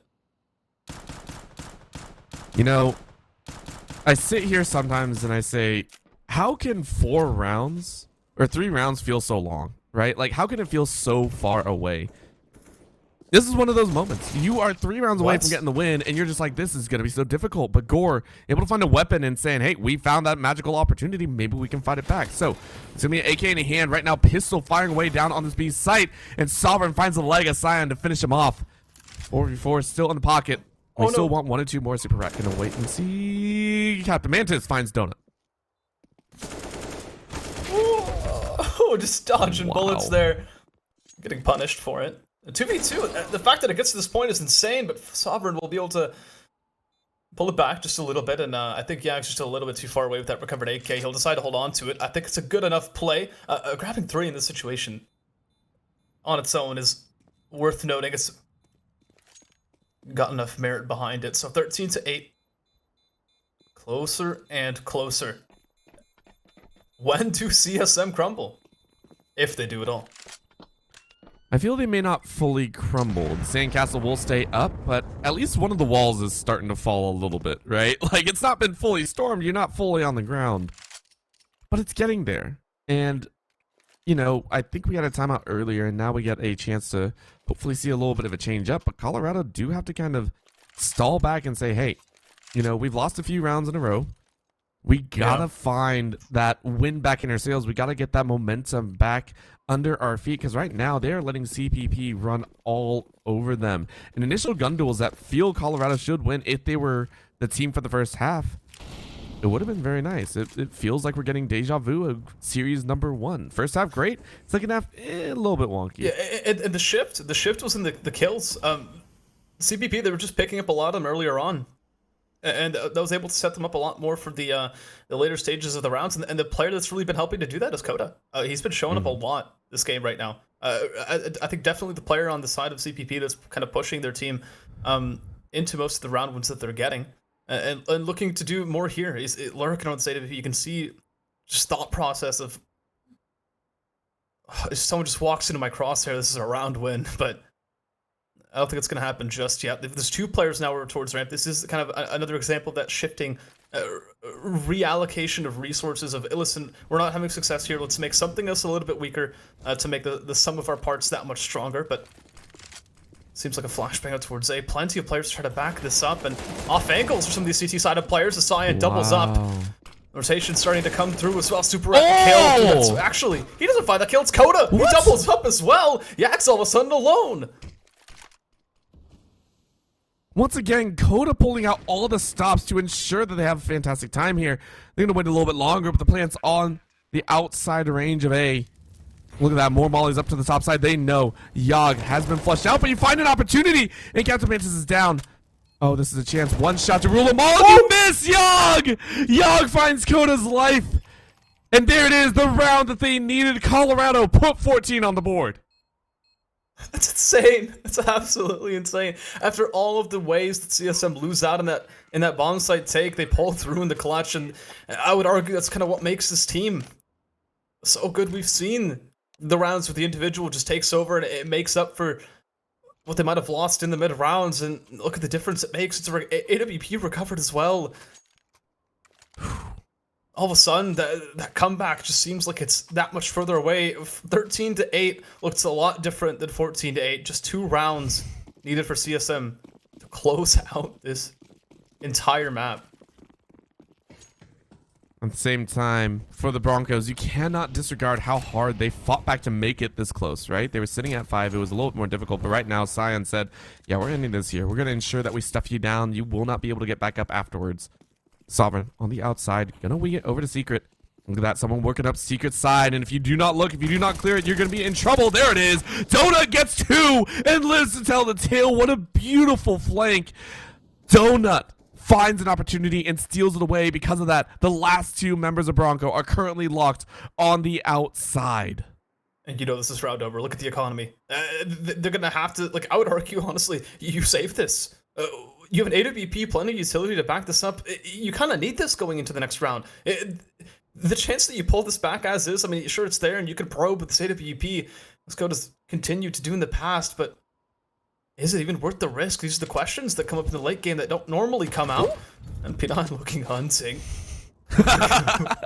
Oh, Going no. for the wall wing, but Mantis is one. Coda! No! Coda, that's illegal! Silent bites back. Mantis goes down, and it's down to a 1v2. Can Coda do it? No. I refuse to believe, but I swear if it's Coda, there's an opportunity. You see the backpack. You see the opportunity. You get another one. It's 30 seconds. This is totally doable. You pick up a fresh. You pick up a fresh. And Coda is being an absolute menace. 25 frags. Time's going to start being a factor, and they've all rotated to the same place. Timing will be everything. Jared needs to look the right way, and he does. Oh my god, this knife out. We were robbed of something brilliant there.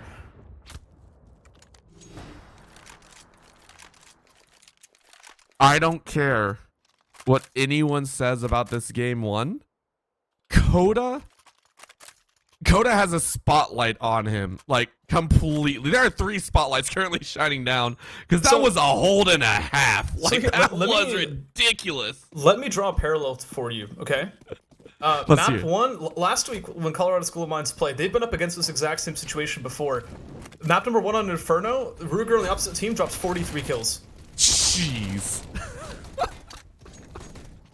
That is ridiculous. That is so painful and ridiculous. And right now we're getting the Shoddy coming out here, just rolling through. Gore having a fantastic time, and Yogg finishes it off. So that'll be it, 16-8, but it was not without its flashy moments. I loved it. Every single moment was phenomenal, and I can't wait to see even more, because I mean, that's just game number 1.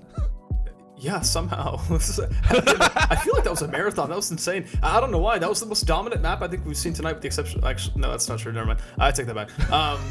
I forgot Overpass happened, to be honest. The entire affair was just so outrageous. But it seemed like the most dominant from watching it in terms of like team performance. If Coda wasn't in the server, I don't think we see that second half like much of it at all. It's insane what he did. I definitely would say lots of parallels to last week in terms of what Ruger pulled off. As I said, he got 43 kills in that first map, and though he dropped off towards the end of the series, they never would have gotten that far without him. And I think the same can be said for the CPP side here. That was a really good fight to kind of bring it closer, but at the end of it, especially given the context of how that first half went, it just looked so good for the Colorado School of Mines side. I definitely think they deserve to win out their map pick, but as you mentioned, into the next and into the map pick of the Broncos. I'm excited to see what they can do, so let's go ahead and go to a very, very quick break. We'll be right back with game number 2 here as Naystar League continues tonight.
Welcome back, everyone. We're ready to go with game number 2. And if game 1 was any indication, we are in for what could be a little bit slower paced, but very, very clinical game coming out of Colorado. They look strong on Nuke, and outside of Coda, it looked to be an attempt from the side of CPP. And I say that with all the love of my heart because they fought hard. It's just Colorado had their number on multiple occasions. Yeah, definitely. And I feel like there's no point kind of hanging on to this thought. It might as well be thrown right there, right out there, I would say. Coming into Anubis, the map pick of the Broncos, you can't win a map pick off of one player. It doesn't really happen. When you've got 5 players in the server, or I would say four and a bit, as I mentioned previously in the last map, you did have that one player on a Colorado School of Mines that was kind of underperforming to a certain degree, but Anubis is a very difficult map to play. Not a lot of people play it, and no one really has that much practice on it. With that said, this is a map that I could see being extremely dominant for either side, or going the entire distance again. And it leads me into my win condition for the Broncos has to be, you can't just have Coda playing in the server. You can't. You need to have the rest of the 4 players either fragging up, not necessarily to his level, but pulling their weight, or you need to be putting all your support behind that man to make sure that he not only carries you, but takes you the entire way. Of course, and when it comes down to also the thing of, we don't even know how far CSM have scrimmed on this. Like, we don't know their level of confidence, because again, there is a situation in these when it comes down to maps, like, we just want to pick it, right? We know that the team, like, there are times I've talked with teams, like, you know, in CSGO and in Valorant, they're just like, you know, we feel like they're good on every other map, but we want to give it a little bit of chaos. We want to be like, we want to do something outside of the norm. That could very well be what happened here. Granted, do I actually believe that? Not really. But do I hope it? Absolutely. I want to see craziness. The thing is, the CSM looked great in the first half, mind you. In the first half, they looked much better in individual gunfights and taking those early kills. Second half, a little bit rougher, granted, but not impossible. But still, it's when it comes down to if you have practices or not, it just lands into who's better in the gun duels, and CSM just feel like they're going to be in a much stronger position in that facet. Right. Let's talk about Anubis as a map specifically. This is a map that, I mean, obviously it's like relatively new, but key parts of it. I mean, obviously you've got either bomb site. There's relatively direct paths into both of them. The B bomb site, though, outside of B, there's a place where you can actually contest. The CTs have a chance to push through, similar to what you consider kind of outside, maybe on Nuke or maybe the bathrooms on Overpass, right? There's a place where you can fight ahead of the bomb site if you want to grab some control, but it really towards mid, though, that's the cutoff point, because if you have control of mid as the T side, the rotation towards either bomb site is so much longer, but we're getting into it. It's the pistol round, Colorado School of Mines versus the map pick of Cal Poly Pomona, excuse me. We're ready to get into it, man. Not that much utility. The CT side, none. In fact, not even a single kit, but utility ready to be set up over towards A from the Broncos. It feels like the Broncos are like, we don't even really know this map. How the heck are we gonna do this? They're all walking slowly down the stairs. They're taking their time going around every corner. Oh my gosh, there it is.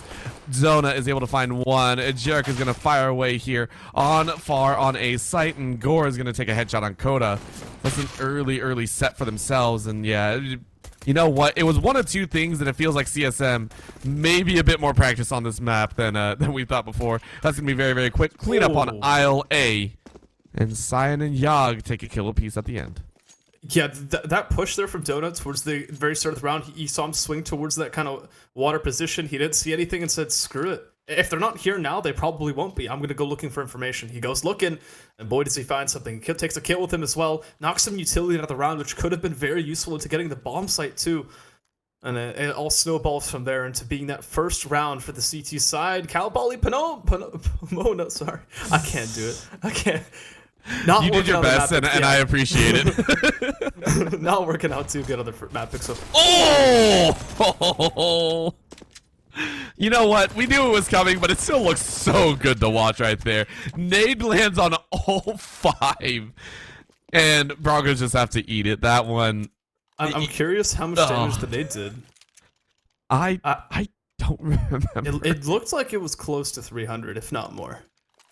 Oh my gosh, that feels just bad, right? Like, that is just...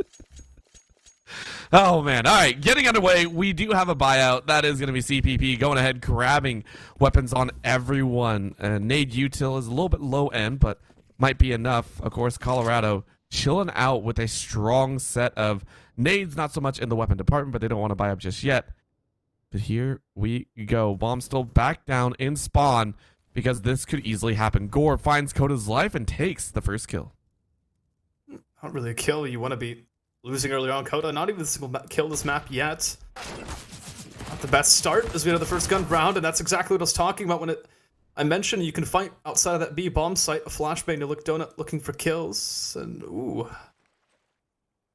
I'm trying to see. The rotation back to spawn here from the Broncos back towards A. It is a response, but I think that's due to the fact that despite the fact that Dodo dies, he spotted another player that took him to the grave. I think that's on purpose. I think that smoke. I don't think that was meant to land. I mean, obviously it would have been better if it landed in the doorway, but I think landing where it did kind of baited him into position there. Not the worst thing in the world. You'll take it. You'll just be like, hey, we're good. 45 seconds left. Sovereign and Super Rat. The animals of the team trying to figure out where the heck the exit of the zoo is.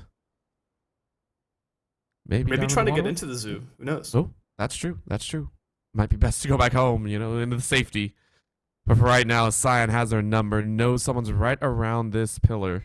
It's a dirty angle, too. It's cleared so infrequently from there's the 4. All right. One of his teammates paying attention. That's for sure. Oh, no. Crosshair transfer so clean there, and it sets them up well. This bomb plant's really difficult to work your way back in from, because look at how long the rotation is. They'll double up to get through to the back lines, but at this point, they'll have lost any information. They don't even know if they've pushed through. I can't believe that just happened, but we're still taking eyes. Yogg went ahead saying, hey, I'll take right, you take left, or you take left, I'll take right. A little bit of a run forward, so they hear it, but they look in the wrong area. Gore is able to find one. Where's the last member? You pick up the FAMAS and are not going to check, and Super Rat with a 3K gets around back. It was spicy, but it's still around for yourself. And more importantly, they did that without Coda doing a single thing. And that's what's impressive to me. He didn't need to do anything. They still pulled that back on their own, and that's what I mentioned. The win condition for me coming into this map was, can they make it work without his impact? Obviously, showing in a full gunner situation they can. My hopes are lifted. At least I have a little bit more hope that they have a good chance of pulling this through, with it obviously being their map pick and all. Time will tell. CSM back on their gun round. Once again, Cyan on the AWP as well. Looked like there was going to be contact towards mid, but both sides dissuaded from committing.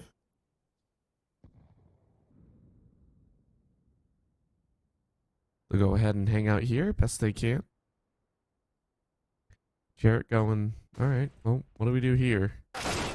Around the corner they go, though, and Gore was ready for it. Sovereign couldn't get much more than a shot off, but Super Rat said, don't worry, I got your back.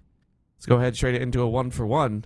Rampage off on the corner, spots someone, and Rampage gets it through the wall, so Yogg is going to lose their life.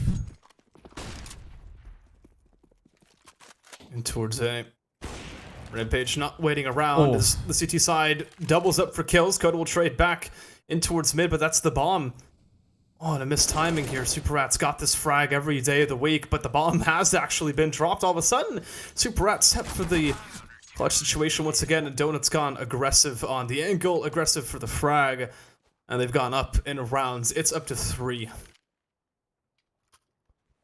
You know, it's slow steps forward. Once again, it feels very methodical from Colorado. If anything, Broncos need to start kicking up their feet. You know, go a little bit buck wild there if they want to start messing with Colorado as much as possible. For right now, it won't be this round unless you want to get real spicy with it. Deegs are out to play, or at least on one player, Coda. Gonna try and get those lucky headshots, but you know Gore. You know what Gore wants to do. It's a shotty time. It's good to pump out a couple multi-bullets out of a single shell and see what lands. Flashbang lands in front. Gore locks down one, but Super Rat's able to run straight through it, so shotty in their hand. Donut gonna fire away. Headshot. Donut burns another. Super Rat is cooked on the spot, and Rampage with 100 HP goes, how the heck do I get out of this one? Most likely, not easily enough. Sprays down the side as Cyan finishes it off. There's a show of confidence in this round that I didn't expect to be seeing from Donut. He was caught between 3 players there. Killed 2 of them, and then swung wider for the 4th after the fact, despite the fact that he was low on HP. It cost him his life, but those are the kind of the micro details that you look at and go, if you're worried about dying, you don't do stuff like that. You're playing way up with your ego unbridled. That's what I always like to say, at least, but we'll see what they can do. Again, this angle being held, just a little bit slow on the reactions there. Super Rat takes a chunk out of Coda, though, or on the other side, actually tried to fight back. Actually, no one on the side of Colorado got eaten up, so, you know, just a little plant on the wall. Super Rat in the waterway, though, still chasing for an elusive kill of any sort, which leads to Colorado still playing relatively safe. You can see a spread. Default setup 2-1-2 across B and A. Yogg is already in an aggressive position towards this A side. He's got a teammate close by to help him if things get out of hand. And it might just do so because we've got the Broncos starting to reorganize towards this position. Oh, I say that. Never mind. Rampage feels something. Rampage is like, something's amiss here. Coda saying the same thing. For right now, though, B site looks to be the chance. 40 seconds, plenty of time to clear out the site and really make your way forward. But of course, they actually got to get inside. Sovereign on the top rung's going to watch, but a great molly locates Super Rat. What a well-timed nade. That's going to slow down the Broncos for quite a bit of time, and now they are starved of it. Outgun the nades even more. They hear the footsteps. They're chasing in, and that leaves Donut to find the frag. Sovereign, though, finds a headshot of Gore. Donut fires away some more. Ooh. Donut grabs 2 before falling. It's down to a 3v2. The plant comes in, so they bought themselves a little bit more time, but Jarek needs the rest of the team to make something happen. Molly sections out 2 of Colorado, and now it's all on Cyan. Cyan's going to try and do some work. Gets 1, looking on the backside for the second. Mantis is alive, but you can't get much more than that. It's Cyan to take 2, clear the site, and give it 5th round to Colorado. Oh, man. That was... Yeah, I'm looking at that, and there's so many things to note there. Most important thing, the fact that Donut in that defense gets 3 kills, that's huge. He's put in a rough spot. There's players coming at him from 3 angles. He manages to find all 3 kills. Important frags at that, and then forced in front of the Molotov, I believe it was Cyan that kills the AWP in the post-plant situation. Funnily enough, I think that Molotov ends up actually costing them the round. Forgot the opera that was in transition there, but just not ready to be fighting. One of those moments that you just got to be on your toes, and if you're not, you eat it like that. Coda, ready this time. Got a little bit of a wake-up call in between those rounds, able to find the first shot on Gore. Looking for a bit more, and Rampage eats up Yogg. Broncos getting a bit spicy here and finding their stride. That is Rampage with 2 and looking for a little bit more. It's round over. It's not even worth considering. You lose 3 players that early into the round, you know you've got nothing left to say in it. You're not in a position to rotate. You're not in a position to retake. You hold on to what you got, and listen, if they end up holding on to it, it's 2 beautiful little AKs here. You got an SK hardened here. Envious stickers on it. But this is a nice booster for the Broncos economy too. They went up this round. That's one thing. To keep all 5 players alive, that's a statement. They are able to. That was a could have watched as his teammate tries to dodge out from that flash. That's a chance. Rampage though, gonna sprint their way out. Should be fine. Yep, easy does it. That'll be around in their pocket. All weapon carried over. Just a little bit of armor to be picked up here. Colorado. Going all right. We see ya.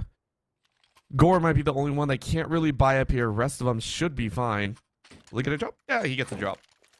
Cyan said, "I got you, buddy. No worries." And there it is. The defusal kit comes in. 4 defusal kits to work with. And Gore's going to lock in a solo smoke nade. That's all you can really afford as we head off into round number 8. Colorado School of Mines hoping to hit that 6th round. On the other side for the Broncos, looking for a 3rd.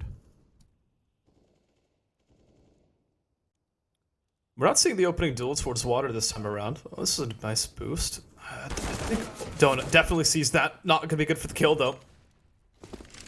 I like that we're seeing control looking elsewhere. But yeah, as I mentioned, we didn't see the opening duel this time from Gore towards the middle of the map and focus the attention elsewhere. Super Rat actually punishing a push towards bridge. That's CSM. Once again, this is something I'm noticing from them. Whenever they're a man down, they tend to extend, and it's something that CPP they've been expecting, and they've punished in the past, and they've continued to do so. A minute left on the clock as the bomb regroups towards A. Rotation coming through as well. This is an off angle from Yogg. It does not get cleared very often. And you swing on 2. Well, buddy helped you out. I was a little bit worried on that trigger discipline, but it's enough. Down 2 or 3 v3. Broncos still stuck here, but of course with the bomb down, you don't have a choice. So you got to make do with what you got. Super Rat looking on the upside there, saying, "Hey, is anyone peeking around the side?" So Patience. far, yep. It's quiet patience as well. 20 seconds left. Sovereign looking on the left. Found 1. Found 2. The sneaky play leaves Cyan the last one alive. That's where the patience comes in. Just let the rest of your team do the work, and well, I say rest of the team, let Sovereign do the work into the back lines. Cyan left wondering how that all fell apart. It's in through middle, and that's where the round ends. I talked about that before the pregame too. This is an area of the map where, on its own, it means very little. But in the late rounds, it can help you. It can help you shift the CTs in a different manner. It can activate your lurks, put you behind enemy lines, and it's not something you get the luxury of doing in a lot of other maps. It's another round win for the Broncos. You have to start wondering how much further can the CT side go. That momentum that we saw them have, it's not there. It's a lot more of a back and forth affair. Hurts even more when you lose Cyan afterwards as well. So, fresh out. That's what we're seeing here. Colorado going to be working with nothing in the pocket. Maybe a Deeg. Looks like a little bit of armor for Donut.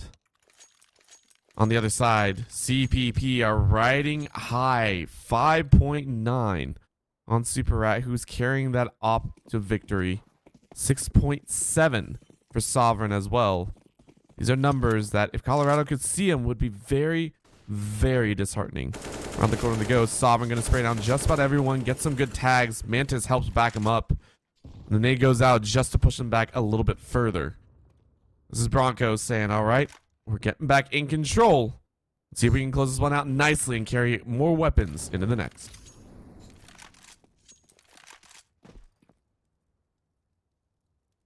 Trying to see CSM, they're not regrouping here. They're still spreading out their resources. Actually, you've got Gore coming up the flank. I think they have an idea of what's going on here. Next concept actually dinks down ramp. That's amazing. The fact that he stays alive there is one thing, but there you go. Let's see what they can do. Around the side, a little bit of a smoke goes out, and you see the body, but Cyan finds Sovereign. You know what? If you can get that gun, that's great, but you can't because you can't move forward. Cyan's gonna hide in that pillar once again, and oh, the fake. Oh my lord, Cyan could feel him in the smoke with him, but you can't do much about it again. I mean, they got the bigger gun. Super Rat hunting down the last two players while they're hiding inside of the site, so that's 1 and 2. And CPP get closer and closer to tying things up. Reminder, this is their map pick. I think we're starting to see the symptoms of that coming to light. They look coordinated. Their site takes. They're intentional. They're deliberate. There's a little bit of pizzazz behind them. But CSM, I think we've seen the skill of some of these players coming to light. We've seen multi-frags on several occasions come to save them. Now that we're starting to see those disappear, what happens is a duel towards water. Both players missing their shots. Oh, that could have spelled doom for either side. Well, it doesn't, thankfully. Depending on who you're looking at, I don't know. But Molly goes just a little bit further behind. That means it is going to pull a bit of small information again with the smoke and Molly down. Should only be a few more pieces of util on the side of Colorado. For the Broncos, they're still very much raring to go, and they want to play this one slow. They've been taking their time the last few rounds. It's made Colorado a little bit antsy. You can see them. They're trying to hold, but they're worried about getting completely utiled out. Right now, shots go out on the wings here. Over in Connector, another Molly to stuff out Coda. And seeing this be Connector used a lot to work your way in towards the bomb site. Cyan, though, is in a good position with Zop to actually punish the rotations in. Molotov, though, it will disguise the pathing. Second shot from the AWP. The bomb hasn't even worked its way in. Still sitting outside. Still just chilling out. Sovereign taking some blind shots there. Just saying, is anyone around the corner pre-firing it out? And for Cyan, you're waiting. That's... Oh, no! Cyan even had to take a moment, has to reload after that one, takes a shot at the legs, but Super Rat says not today. But my gosh, are the Broncos frustrated at that moment. There was no hesitation behind that shot. Around the corner they go, and Colorado say you don't get that. What a ridiculous moment. Getting those first 2 kills is one thing. You're like, all right, yeah, that's AWP for you. But lining up that headshot, man, that's insane. From that angle, too, it's not a very nice angle to be shooting from. You kind of have to expose yourself a little bit to go for that shot. And I mean, he does it. It wins the round almost immediately. Having to transition that second player to the right to go pick up the bomb and plant puts him out of position, sets him up to die, and gives CSM their 6th round. Ooh. So all of a sudden, now the CPP economy, it's starting to be pulled back. Hey, Coda, Rampage, might not necessarily have enough money to buy back into this next round. Ooh. Well, bit cheeky. Once again, on the speed side, a little bit quicker on the timing, though. Again, bomb isn't here, but they just want to search for the frags, and they got it. Gore gets 1. Can you find the one in the corner? Donut is found out. Coda swings on 2, and you said it, right? This is Coda's chance. If you don't win this round, you are out of money. You'll have to sit on that save, and that's not a position you want to be in. Right now, Super Rat going to get the plan down. A bit more econ in your pocket again, but this is also going to force Colorado to make one of 2 choices, either try and chase or not, and it looks like they're saying not. Okay, Coda waking up is a nice thing. He's been somewhat missing on Anubis so far, but those 2 frags, not only are they 2 more frags to his stats, but Those are two of the most important frags of this game. They're two opening duels to immediately win out the round. It's not very often that you see that happen. Just 2 kills and round's over. 2 rounds done. Peace out. We'll see you later. Of course, they say this is better than waiting around, and so far, Broncos have been hot on the heels of this Colorado squad. Been no real stopping as well. As much as we talked up Coda, who has done a fantastic job, it's really been Super Rat. Super Rat has taken an extensive lead here at 10 frags, trailing behind Donut and Cyan. Actually tied with Donut there, but Super Rat's played phenomenally well as well, and even trading things out. Remember, in game 1, Coda was the one that was opping out of their minds and getting some barrel stuffs and getting 4K here and there, but Super Rat this time around is going to try their luck and continue trying to push that luck forward. Fight coming through towards middle. Jarek and Coda almost clashing there for a moment, but Coda backing off. And the bomb, at least with Sovereign in place, now maybe looking to lean towards this B site. But still patience for the Broncos side. They've been successful at getting some of these frags. By just waiting. CSM have been known to aggress the mid-round looking for information.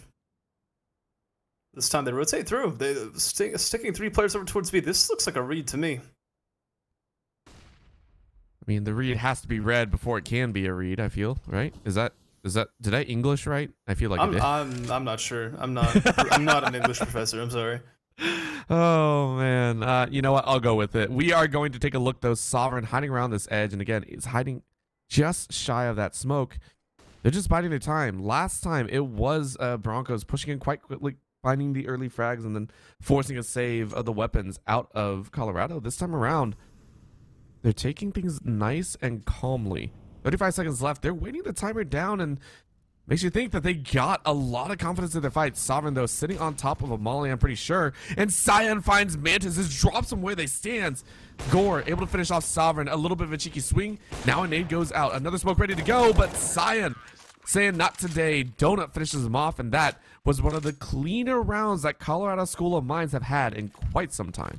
And once again, it's off the back of the sign AWP. It's the second time we've seen it go absolutely huge in this B bomb site. If you're CBP right now, you're scared. The one thought going through your head over towards this B side is, have we killed Cyan yet? They can't quite find the right utility and put it in the right place to be able to neutralize him. And so you have to wonder, how is this going to shift? CSM, they're going to start to expect off the back of that of, listen, they're not having success over towards B. Let's preemptively put something else towards A. That's the natural reaction for both these teams. Put things towards A. Start making it a little bit harder to figure out where you're going to go, but Colorado School of Mines is now hitting that 7th round. Get one more, you're in perfect shape moving in to the this round and 2 more afterwards. Let's see what can happen. Donut, we're tracking them move over towards that B, and it looks like they took your advice. Bird, it looks like they took your advice. Well, you know, one did, but Cyan shut it down from the mid. What a ridiculous shot there on the bridge. 3 left alive over there on boat.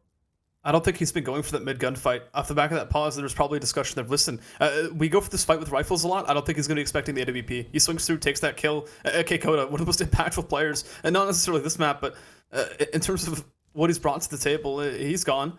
You know, the more impactful players than not Overpassor, and Anubis so far. Now we're ready for them to shine a little bit brighter. Sovereign Fox finding that opening kill towards Connector, and you can see the rotation being brought through Science here. He's ready to stop this. He knows what's coming.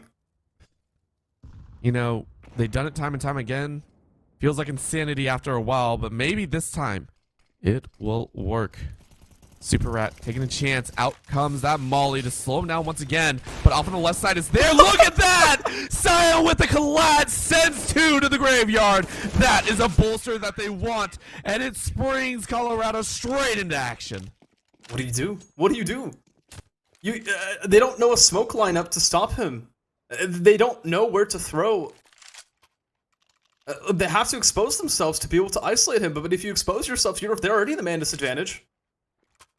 So they either take that fight or they just try to Zerg rush their way in and try to like hope that numbers will make past the defense. But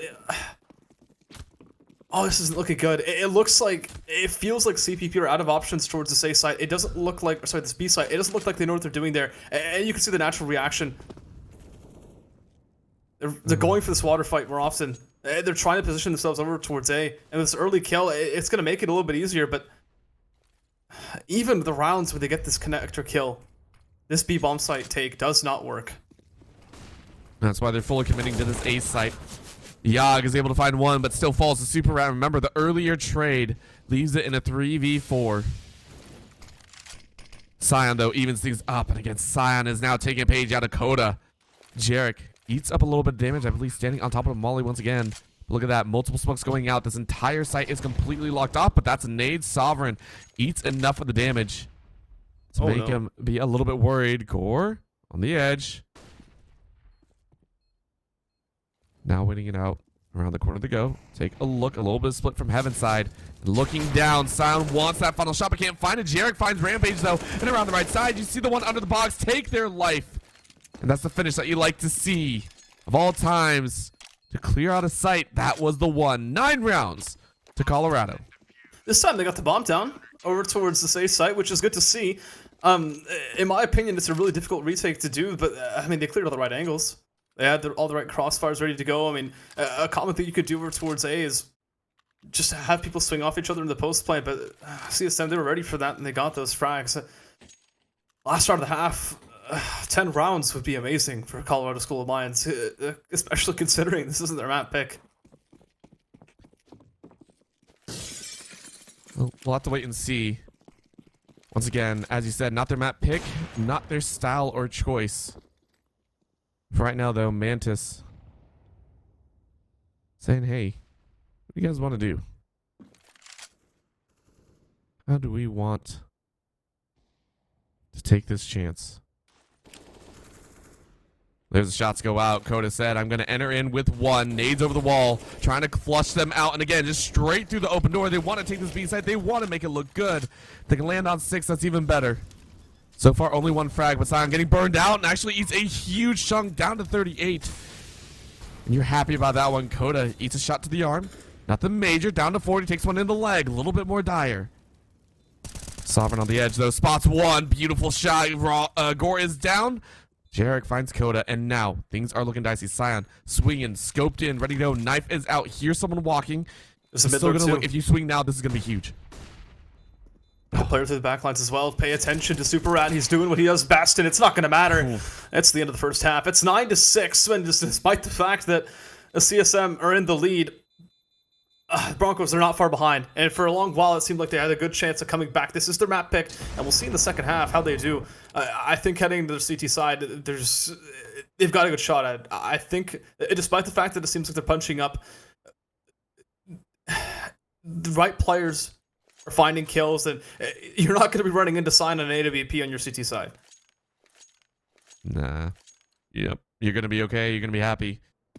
Right now, though, we are underway. Second half here as Colorado School of Mines are hunting for a Game 2 victory. If they do, they'll seal the deal and continue on undefeated at 6. Oh. Did Yogg really do that? Like, I think that was Yogg.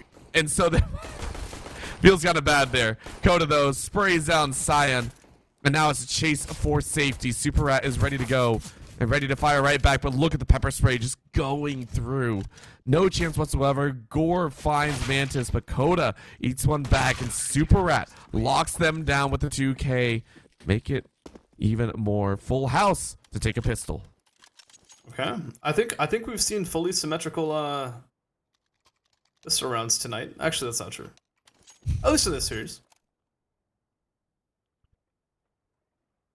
And this round from CPP, it's important. You've got a CSM side that's not investing into this, and if you make that read, you know they're coming back at a round number 3 with those guns.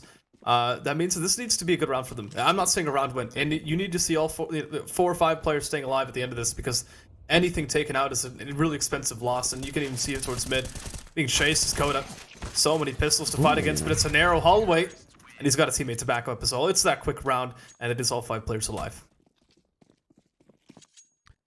Man, I'm feeling deja vu right now. It's it feels like every single time we're taking a look at that scoreboard, CPP are chasing after the tail of Colorado. They get within one, and then Colorado just seems to slip ahead. Yeah. It's never ending right now. So let's see if they can break that curse. Let's see if they can change things up. Right now, you can go ahead and see it's a little bit of a wait timer. We are saying, okay, Colorado, what do we need to do? We don't want to give too much away, but at the same time, we don't want to go overboard. We don't want to start getting antsy. We don't want to start getting in over our heads. We need to play smart. We need to play our own game. I think that's what they're saying to each other. So let's see what they can do. Let's see what Colorado School of Mines can do to draw themselves to double digits. Or will Cal Poly Pomona be able to tie things up and chase past Colorado to put themselves in the lead? So, important thing to note, right? The CPP, they haven't led this, like, they haven't led a map a single time this entire series. I don't think, right? Correct me if I'm wrong. No, Colorado has been in the lead for almost every single time. So this is about as close as we're gonna get. And remember, back in the first map, we saw that the comeback was starting to be formed. We mentioned that if there was a little bit more room for them to work with after that first half, that probably would have made it a lot easier on Nuke. But this is that situation. They're a lot closer. They're on their map pick. They're setting themselves up for this comeback a lot better than they did on Nuke. We'll see what they can do. Again, Coda spraying to open things up. Sion is down, and again, Sion not being able to run that sniper that you love. And no, Yogg getting burned on the other side, so Jarek has to pick up the pace. Finds a headshot on Superette. That's one down. B side is going to be contested once again. Gore finds Sovereign sneaking on the back side. And on the back end, Donut gets a kill on Coda because Mantis tried to flash again and again. It feels like these flashbangs are doing more harm than good. Mantis, though, with a hard spray and pray, chasing forward, ran out of bullets. And they know where he resides. It's a 1v3 situation. Rampage has got to pull off a miracle here, and it's not going to happen as a bullet finds his head. All right. Bonus round gone. That's the inferior weaponry of the CT side. Now out of commission, they can come back into the full rifles. AWP in play as well. This is going to be a little bit more familiar to the CT side, but unfortunately, having not killed that many players in the last round, the utility is going to be slightly lacking. We don't see the full kits on the server as well. Sovereign doesn't even have head armor. It's not going to make much of a difference, but you know, it's these small things that you look at. It's not a perfect CT side round. Maybe they can make it so if they're somehow able to find all 5 members of Colorado, but Colorado are spacing themselves out properly. You can take a look, controlling those T-stairs, controlling those ruins side, trying to find an opportunity to take one out, and there it is. Yogg finds Captain Mantis through the smoke once again. That's a huge opportunity, but Coda fires one back, and the mid-bridge is now deleted. So, where do they want to go? Colorado, realizing that there are members at just about every corridor, have to make a choice. Where do you want to go? Looks like it's going to be that B side. I'm not sure if you really paying attention towards that mid fight, but it was actually a really good setup from the CT side. They had the A1S players swing out, grab the attention of I'm Donut, and then you just set up Coda to hold the angle, wait for that jiggle back, wait for that fight, and just pull the trigger. He gets it. It sets him up well for this round. Coda in the same position we saw Cyan excelling in the last half. Molotov's off this time. Only one kill for now. So go to the bomb site, into the post, blind Superette with another. So well done, Superette. Though does fall, and for right now, Colorado are trying to do much more. Cyan's the last one alive. Bomb is down, ready to go. Peak of one, can't get the collat here, and Sovereign finishes off Cyan. It's still the chase, but it's enough. You don't allow Colorado to go on a rampage. The 10-9 will be that score. Feels good. The bomb plant is important here. Not because I think it's going to motivate them to invest enough, but it means you'll see them coming into this round with a few pistols. Pay attention to Gore. It might feel like he's a hero buying AK into this. Wait, are they buying? Oh. I don't think Cal Poly Pomona will be expecting this. If they're not, that's a huge opportunity. Again, Colorado, they don't want to go to a game 3. This would not feel great for them. They want to try and end it here and look at the sprint out. 2 on B site once again, 2 up mid, 1 holding off on A. Colorado actually pushing quite hard, but Coda was ready. Sion is down, and Uh-oh. This is Donut not having a good time here. Heading into the bomb site. I'm looking at this, and Rampage is alone. That's concerning. You hear it, but you look to the side and blinded out. Jarek finds Rampage through that flash. It is a perfect setup here, and now we get the setup. Everyone's getting the plan down, and it's once again in the Broncos' court. How are they going to advance on this 4v4? You have to wonder how much they'll commit to this. Almost been ticking for a little bit now. First kill. It'll motivate them. They've got to continue isolating angles. The Molotov will help in that effort, but Yag following through. I'm Donut thrusted into the clutch, and it's planted for him, but there's an A to BP that's ready to be posted on this angle. Kits in both the players' hands. The smoke will do a good job, too. You just need to get that one kill, and they do. So good. They do it. That first kill motivates them to get in. The use hill follows up. It secures the rest. Coda finding 3. This is it. He was not having the best performance in that first half. It wasn't. But look at him now. 18. Feeling phenomenal. Feeling like a beast. And Colorado have got to sit there and go, what the heck happened? Because they bought in the last round, you're now locked down with just a scout as one of the primary weapons. You're praying that the Deagles can bring you a little bit of glory. But for Cal Poly Pomona, they are feeling amazing. They have now tied up Colorado, and they're looking to continue onwards. This Anubis pick has worked far better than I think most of us were expecting. CPP. Sam, what else do we need? Once again, a little bit of a slow start. Just checking around, hoping to find some of those default frags. But for Broncos, they are playing this one nice and smart, saying, no, not a chance. You will not find a lucky kill on anyone just yet. Yeah, the one kill that you would look to be dangerous in this situation is that connector player. That's really the closest range gunfight that you'll find. But CSM, they're not really pursuing it. They've gone for that mid play. Sovereign will be the first one to find that frag. And it's this lurk out towards A that's the next concern as the bomb starts to shift back through. There's a singular smoke to make this work. Ooh, the bomb, it's in transition. The MP9, it could be set up for frags, but he falls back. That's insane, Gore. You cannot keep doing this. I love it. Just a little poof. Yeah. Takes him out. Just it's the softest kill, and it's so frustrating. And Donut is gonna swing on Rampage. This opening might be a huge opportunity. Again, the smoke drops down, and there's the picked up weapon. You see one pop out, but Sovereign had a better shot. Donut is now dead. Jarek looking, trying to do the same thing, but Sovereign just does it again. Insanity is repeating the exact same thing over and over again, but Gore says, yeah, I'll repeat that kill. Once again, it's down to a 2v2 with the bomb being planted. It's on Coda. Can you make something happen? 2 flush out. They're trying to swing at the same time, but now you drop down, you leave your buddy all in one, but Mantis sprays him down. Mantis has really been doing a great job tonight. It has to be repeated. This man's not the starting 5th on this roster. He did such great work on Nuke, anchoring that A-bomb set on the CT side. And even now, just that impact to be able to hold his own while his team is defusing the bomb. He's 8-13. Yeah, sure. It's not the greatest look. But he's doing what he needs to be doing, and that impact can't be overstated. Being able to pull your weight, whether you are on the starting roster or not, it feels good. It ain't no Ted. We don't want to see another Ted. That's all they're saying here. Yeah. Super Rat finds Scion, and again, it feels like CPP have gotten a little bit of life. It took them 20 rounds or so. But they are alive. Coda screeching across there in mid said, sit down and don't take a chance. Remember, this is a gun round for Colorado as well. And they are lost. You can see it. They're pushing up on that T side upper and then on the outside of B. And they still look lost. They have no idea where they want to go here. It doesn't seem like CSM...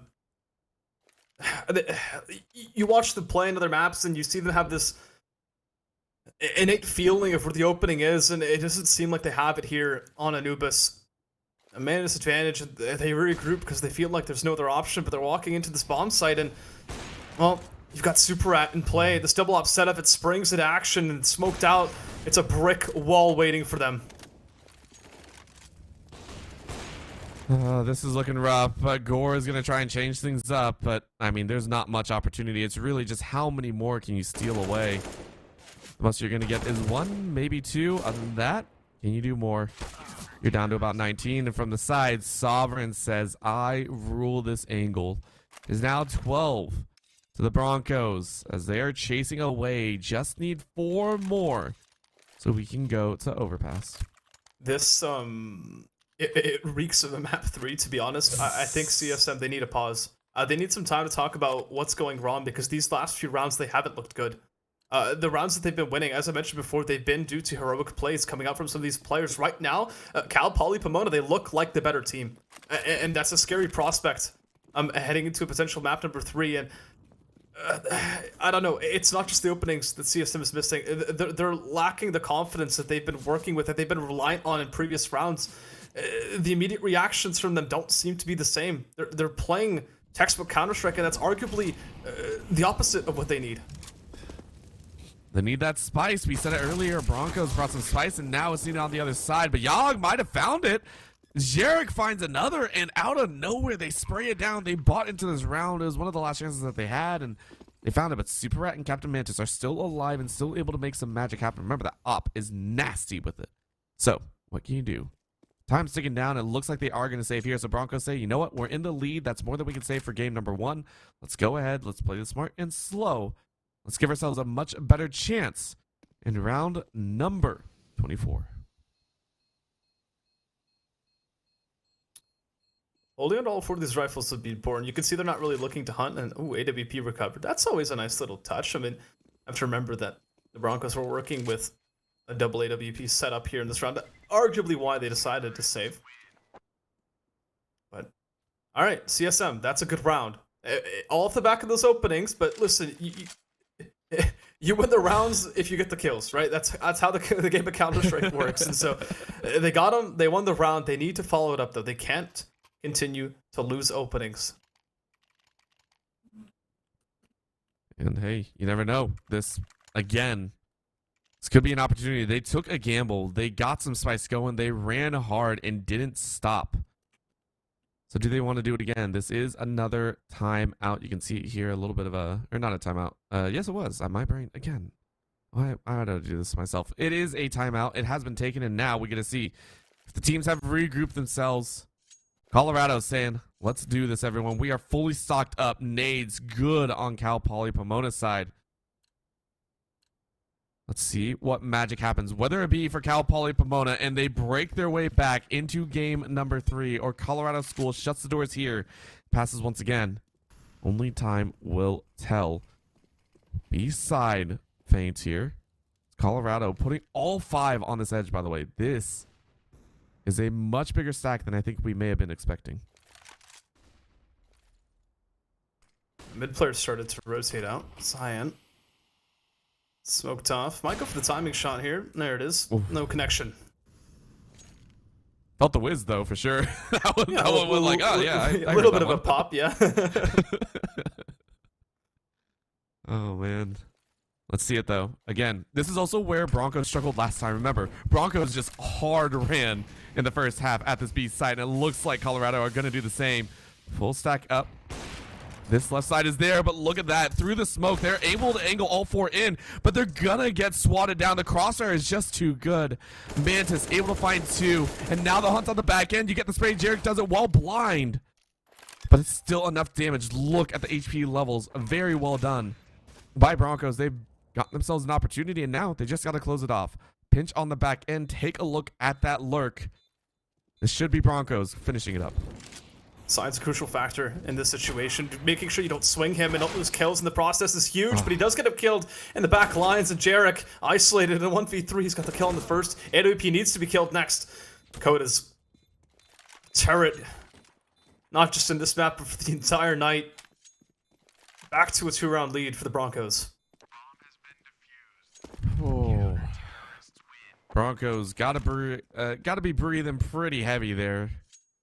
You know what? They're happy that they got the round, but again, it is a little bit spicy. We said it before. This is a team that is looking at Colorado and saying it's a big mountain to climb, but they're doing it. They're fighting back, and they're fighting back hard. Colorado got a full buy out there, able to get a little bit of econ, and you can see it there. Jarek dropping quite a bit of money to keep them moving here. Sion with an op in hand. Let's see what they can do. If they lose this one, they will have one more gun round afterwards, but you don't want to have to do that. It is now Colorado chasing after the tail of Cal Poly Pomona. Will they be able to catch it? No, Super Rat says, sit down. My tail is not for you. Can't get the second, but one is enough. The fact that that was so close to being a second frag, too. I'm surprised it actually didn't go his way. A grenade deals some damage, too. And he continues to deliver some more. Koda punishes elsewhere with his AWP, and this is cheater on the T side. I mean, at this point, you're just like, we're just waiting for the inevitable, right? Sovereign finds Jarek. It's all down to 7 HP. It is 14 rounds for the Broncos as they are 2 steps away from giving us a game 3, from giving us that chance to finally see Colorado and make a stop. But if they want to fight back, they can. It's another buyout. Again, Econ working in their favor a little bit. Nades are a bit shy, but it's more than you could probably ask for. Colorado going to give it another run. Oh, man. Remind me, how many maps are there in a best of 3? Let me count. 1, 2, 3. Okay. 3. We got 3. I think you're right on that one. And with that said, you could tell. CPP right now, they're eyeing that third map. They know exactly what's waiting for them if they just push this over the line. 2 rounds to go. They've been looking good. They just need to follow up. The pressure's all on CSM right now. It is in their court. They got to pick it up, and they got to find those weird angles. And again, they're taking a little bit of a chance. Oh boy. Still playing it nice and slow. CSM, and they find Super Rat, and that's one of the big frags. Again, Super Rat has put up 21 frags so far in this game, but Sion finds the back of Coda. Look at that. A chance opportunity, and they're going to grab onto it as much as they can. Will it continue, though? Will it follow through? Oh boy, Jarek waiting for the rest of the team before they start making a push into this A site. B has been their main point of contact for the last 3 rounds, and this time there's one defender here. Do they find it? Oh, drop down to 8. Then actually, that damage alone scares them away from the round. You can tell they're like, nope, all right, nope, retake's not happening. We're gone. It's fine. You got this round, and it's worth saving too. Nope, they don't necessarily need to hold on to these weapons. They might be able to scrap together some sort of buy in this next round, even if they went for this retake. But they're playing the long con here. They know exactly what's waiting for them if they lose that next round too. They want to make sure their economy is healthy for the long term, because that's exactly how you're going to push CSM not just to their brink, but how you that's how you win the map in your favor. Gotta agree with you on that one. They're gonna save up. They have a little bit of breathing room. This is by far the largest lead that they've had in this game and nigh this series, so they'll try and keep up. It'll be 2 rounds difference, and remember, we ain't going to overtime just yet. No wonders about that. It's wondering what will happen. Oh, Mantis found Yogg on the back end, so a nice little pick-me-up, as it'll be Colorado School of mine saying, okay, we lost one, but we still have enough money. AKs all the way around. No op, though, for them. Instead, it's Cal Poly Pomona saying, you will have to face our wrath.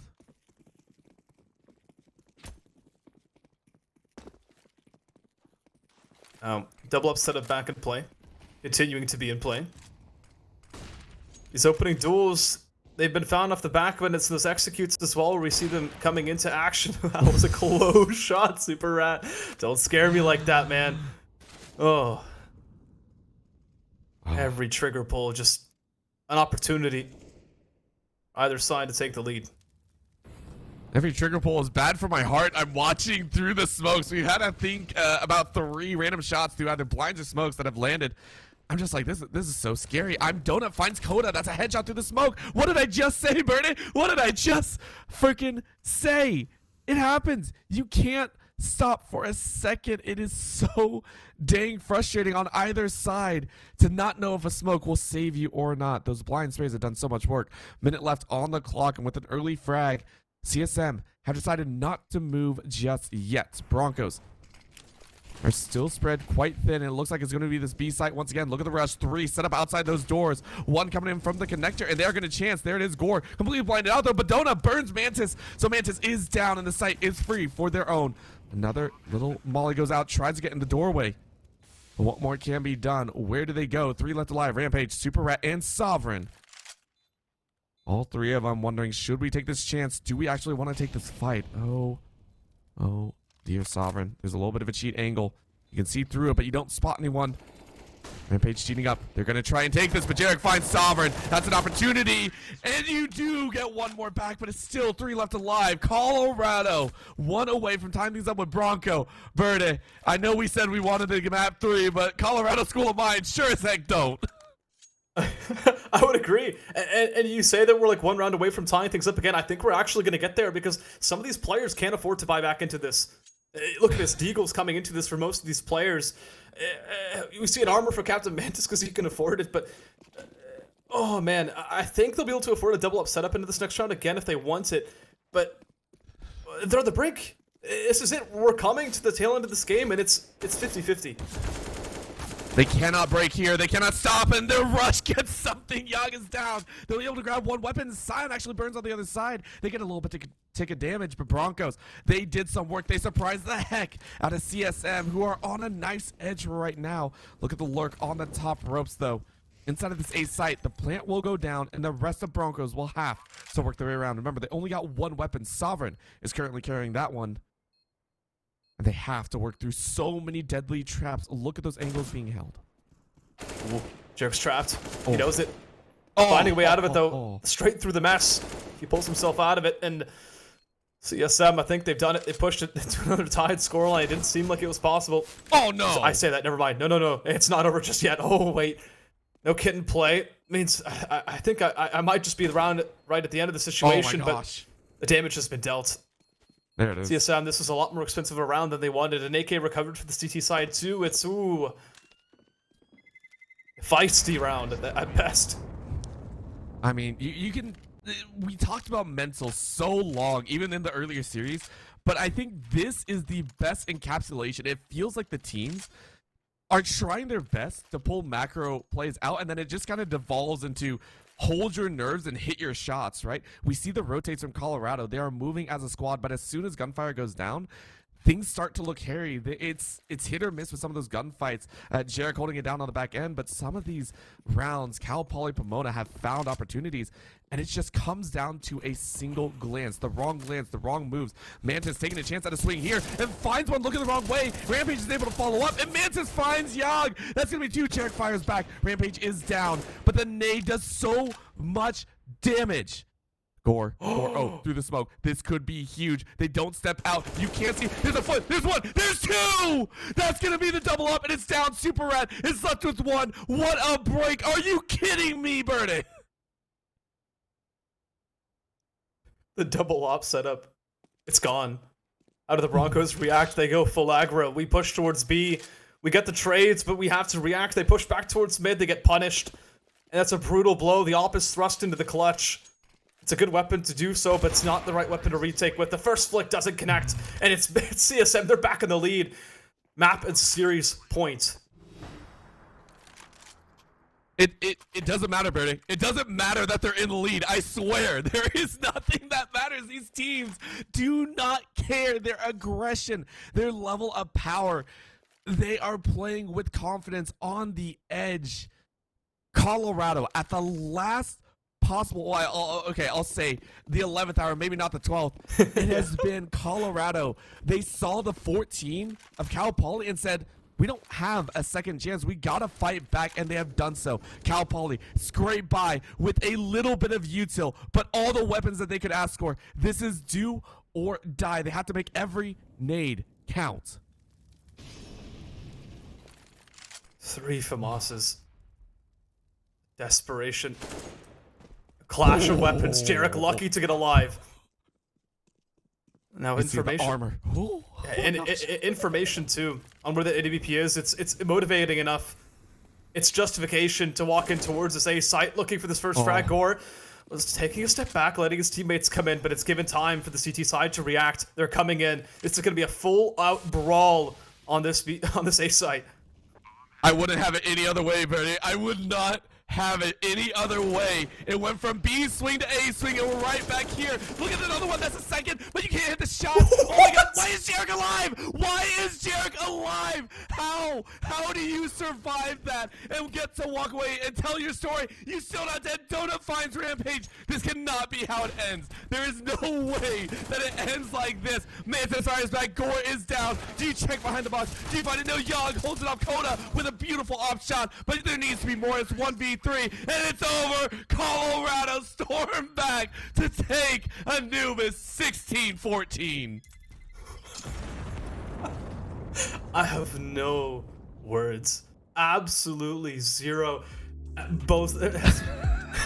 That's like there's so many stages during that second map where I was like, oh, this is over. Oh, it's not. It's over. It's no way. No, it's. I just have no idea what's gonna happen. That was amazing. What an ending to map number 2. What an ending to the series.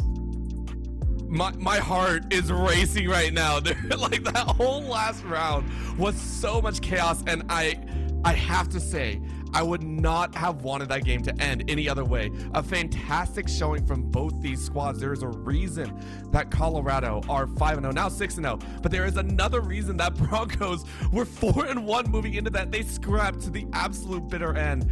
And I want to keep talking, but we have to get thoughts from Colorado. We are going to go to a very short break. We're going to get an interview rolling, and we're going to pick the brains of the team that brought it back from 14-11. Do not go anywhere.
All right, we're back. My heart is steady. I'm alive. I know that much because I was pinching myself all the way through. We wrote them off.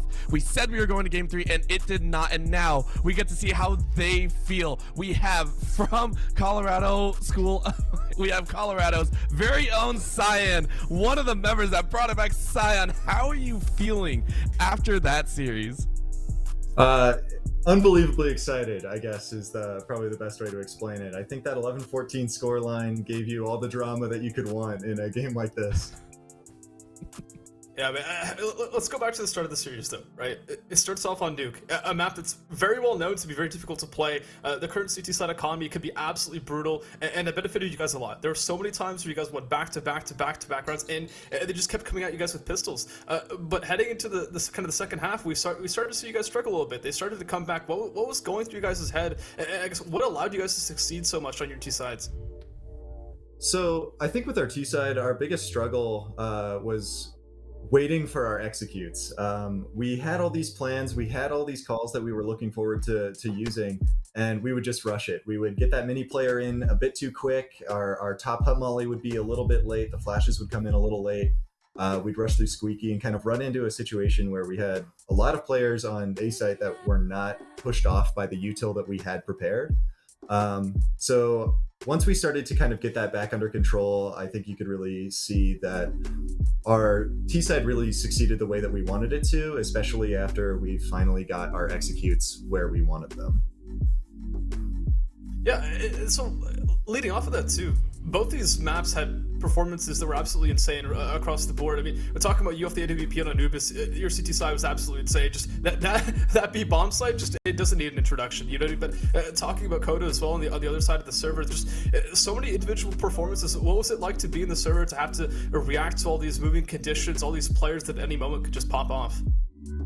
I think trying to counter Kodo is pretty difficult. He's a great aimer, and especially on that T side on Anubis, my con peaks were not as great. The CT side felt incredible. Those angles felt good to me. I was hitting my shots. The T side, I think that just shows my unfamiliarity with the map.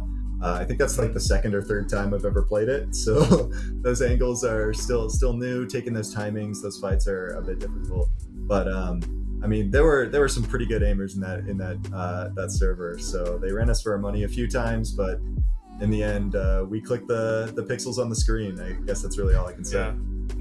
All right. Well, last question for me, at least. Talking about heading into Anubis, that it did not look good for you guys. As you mentioned, that 11-14 scoreline, it's not really one you would want to be coming back from, especially on your opponent's map pick. In my opinion, personally, it seemed like you guys were somewhat lost. It seemed like you guys had ways to get into the round, but they were focused on individuals. There were multi-frags. There were openings that you guys weren't necessarily planning for. What happened to get you guys back into the game? I think we were very confident in our executes. We had kind of displayed that they worked.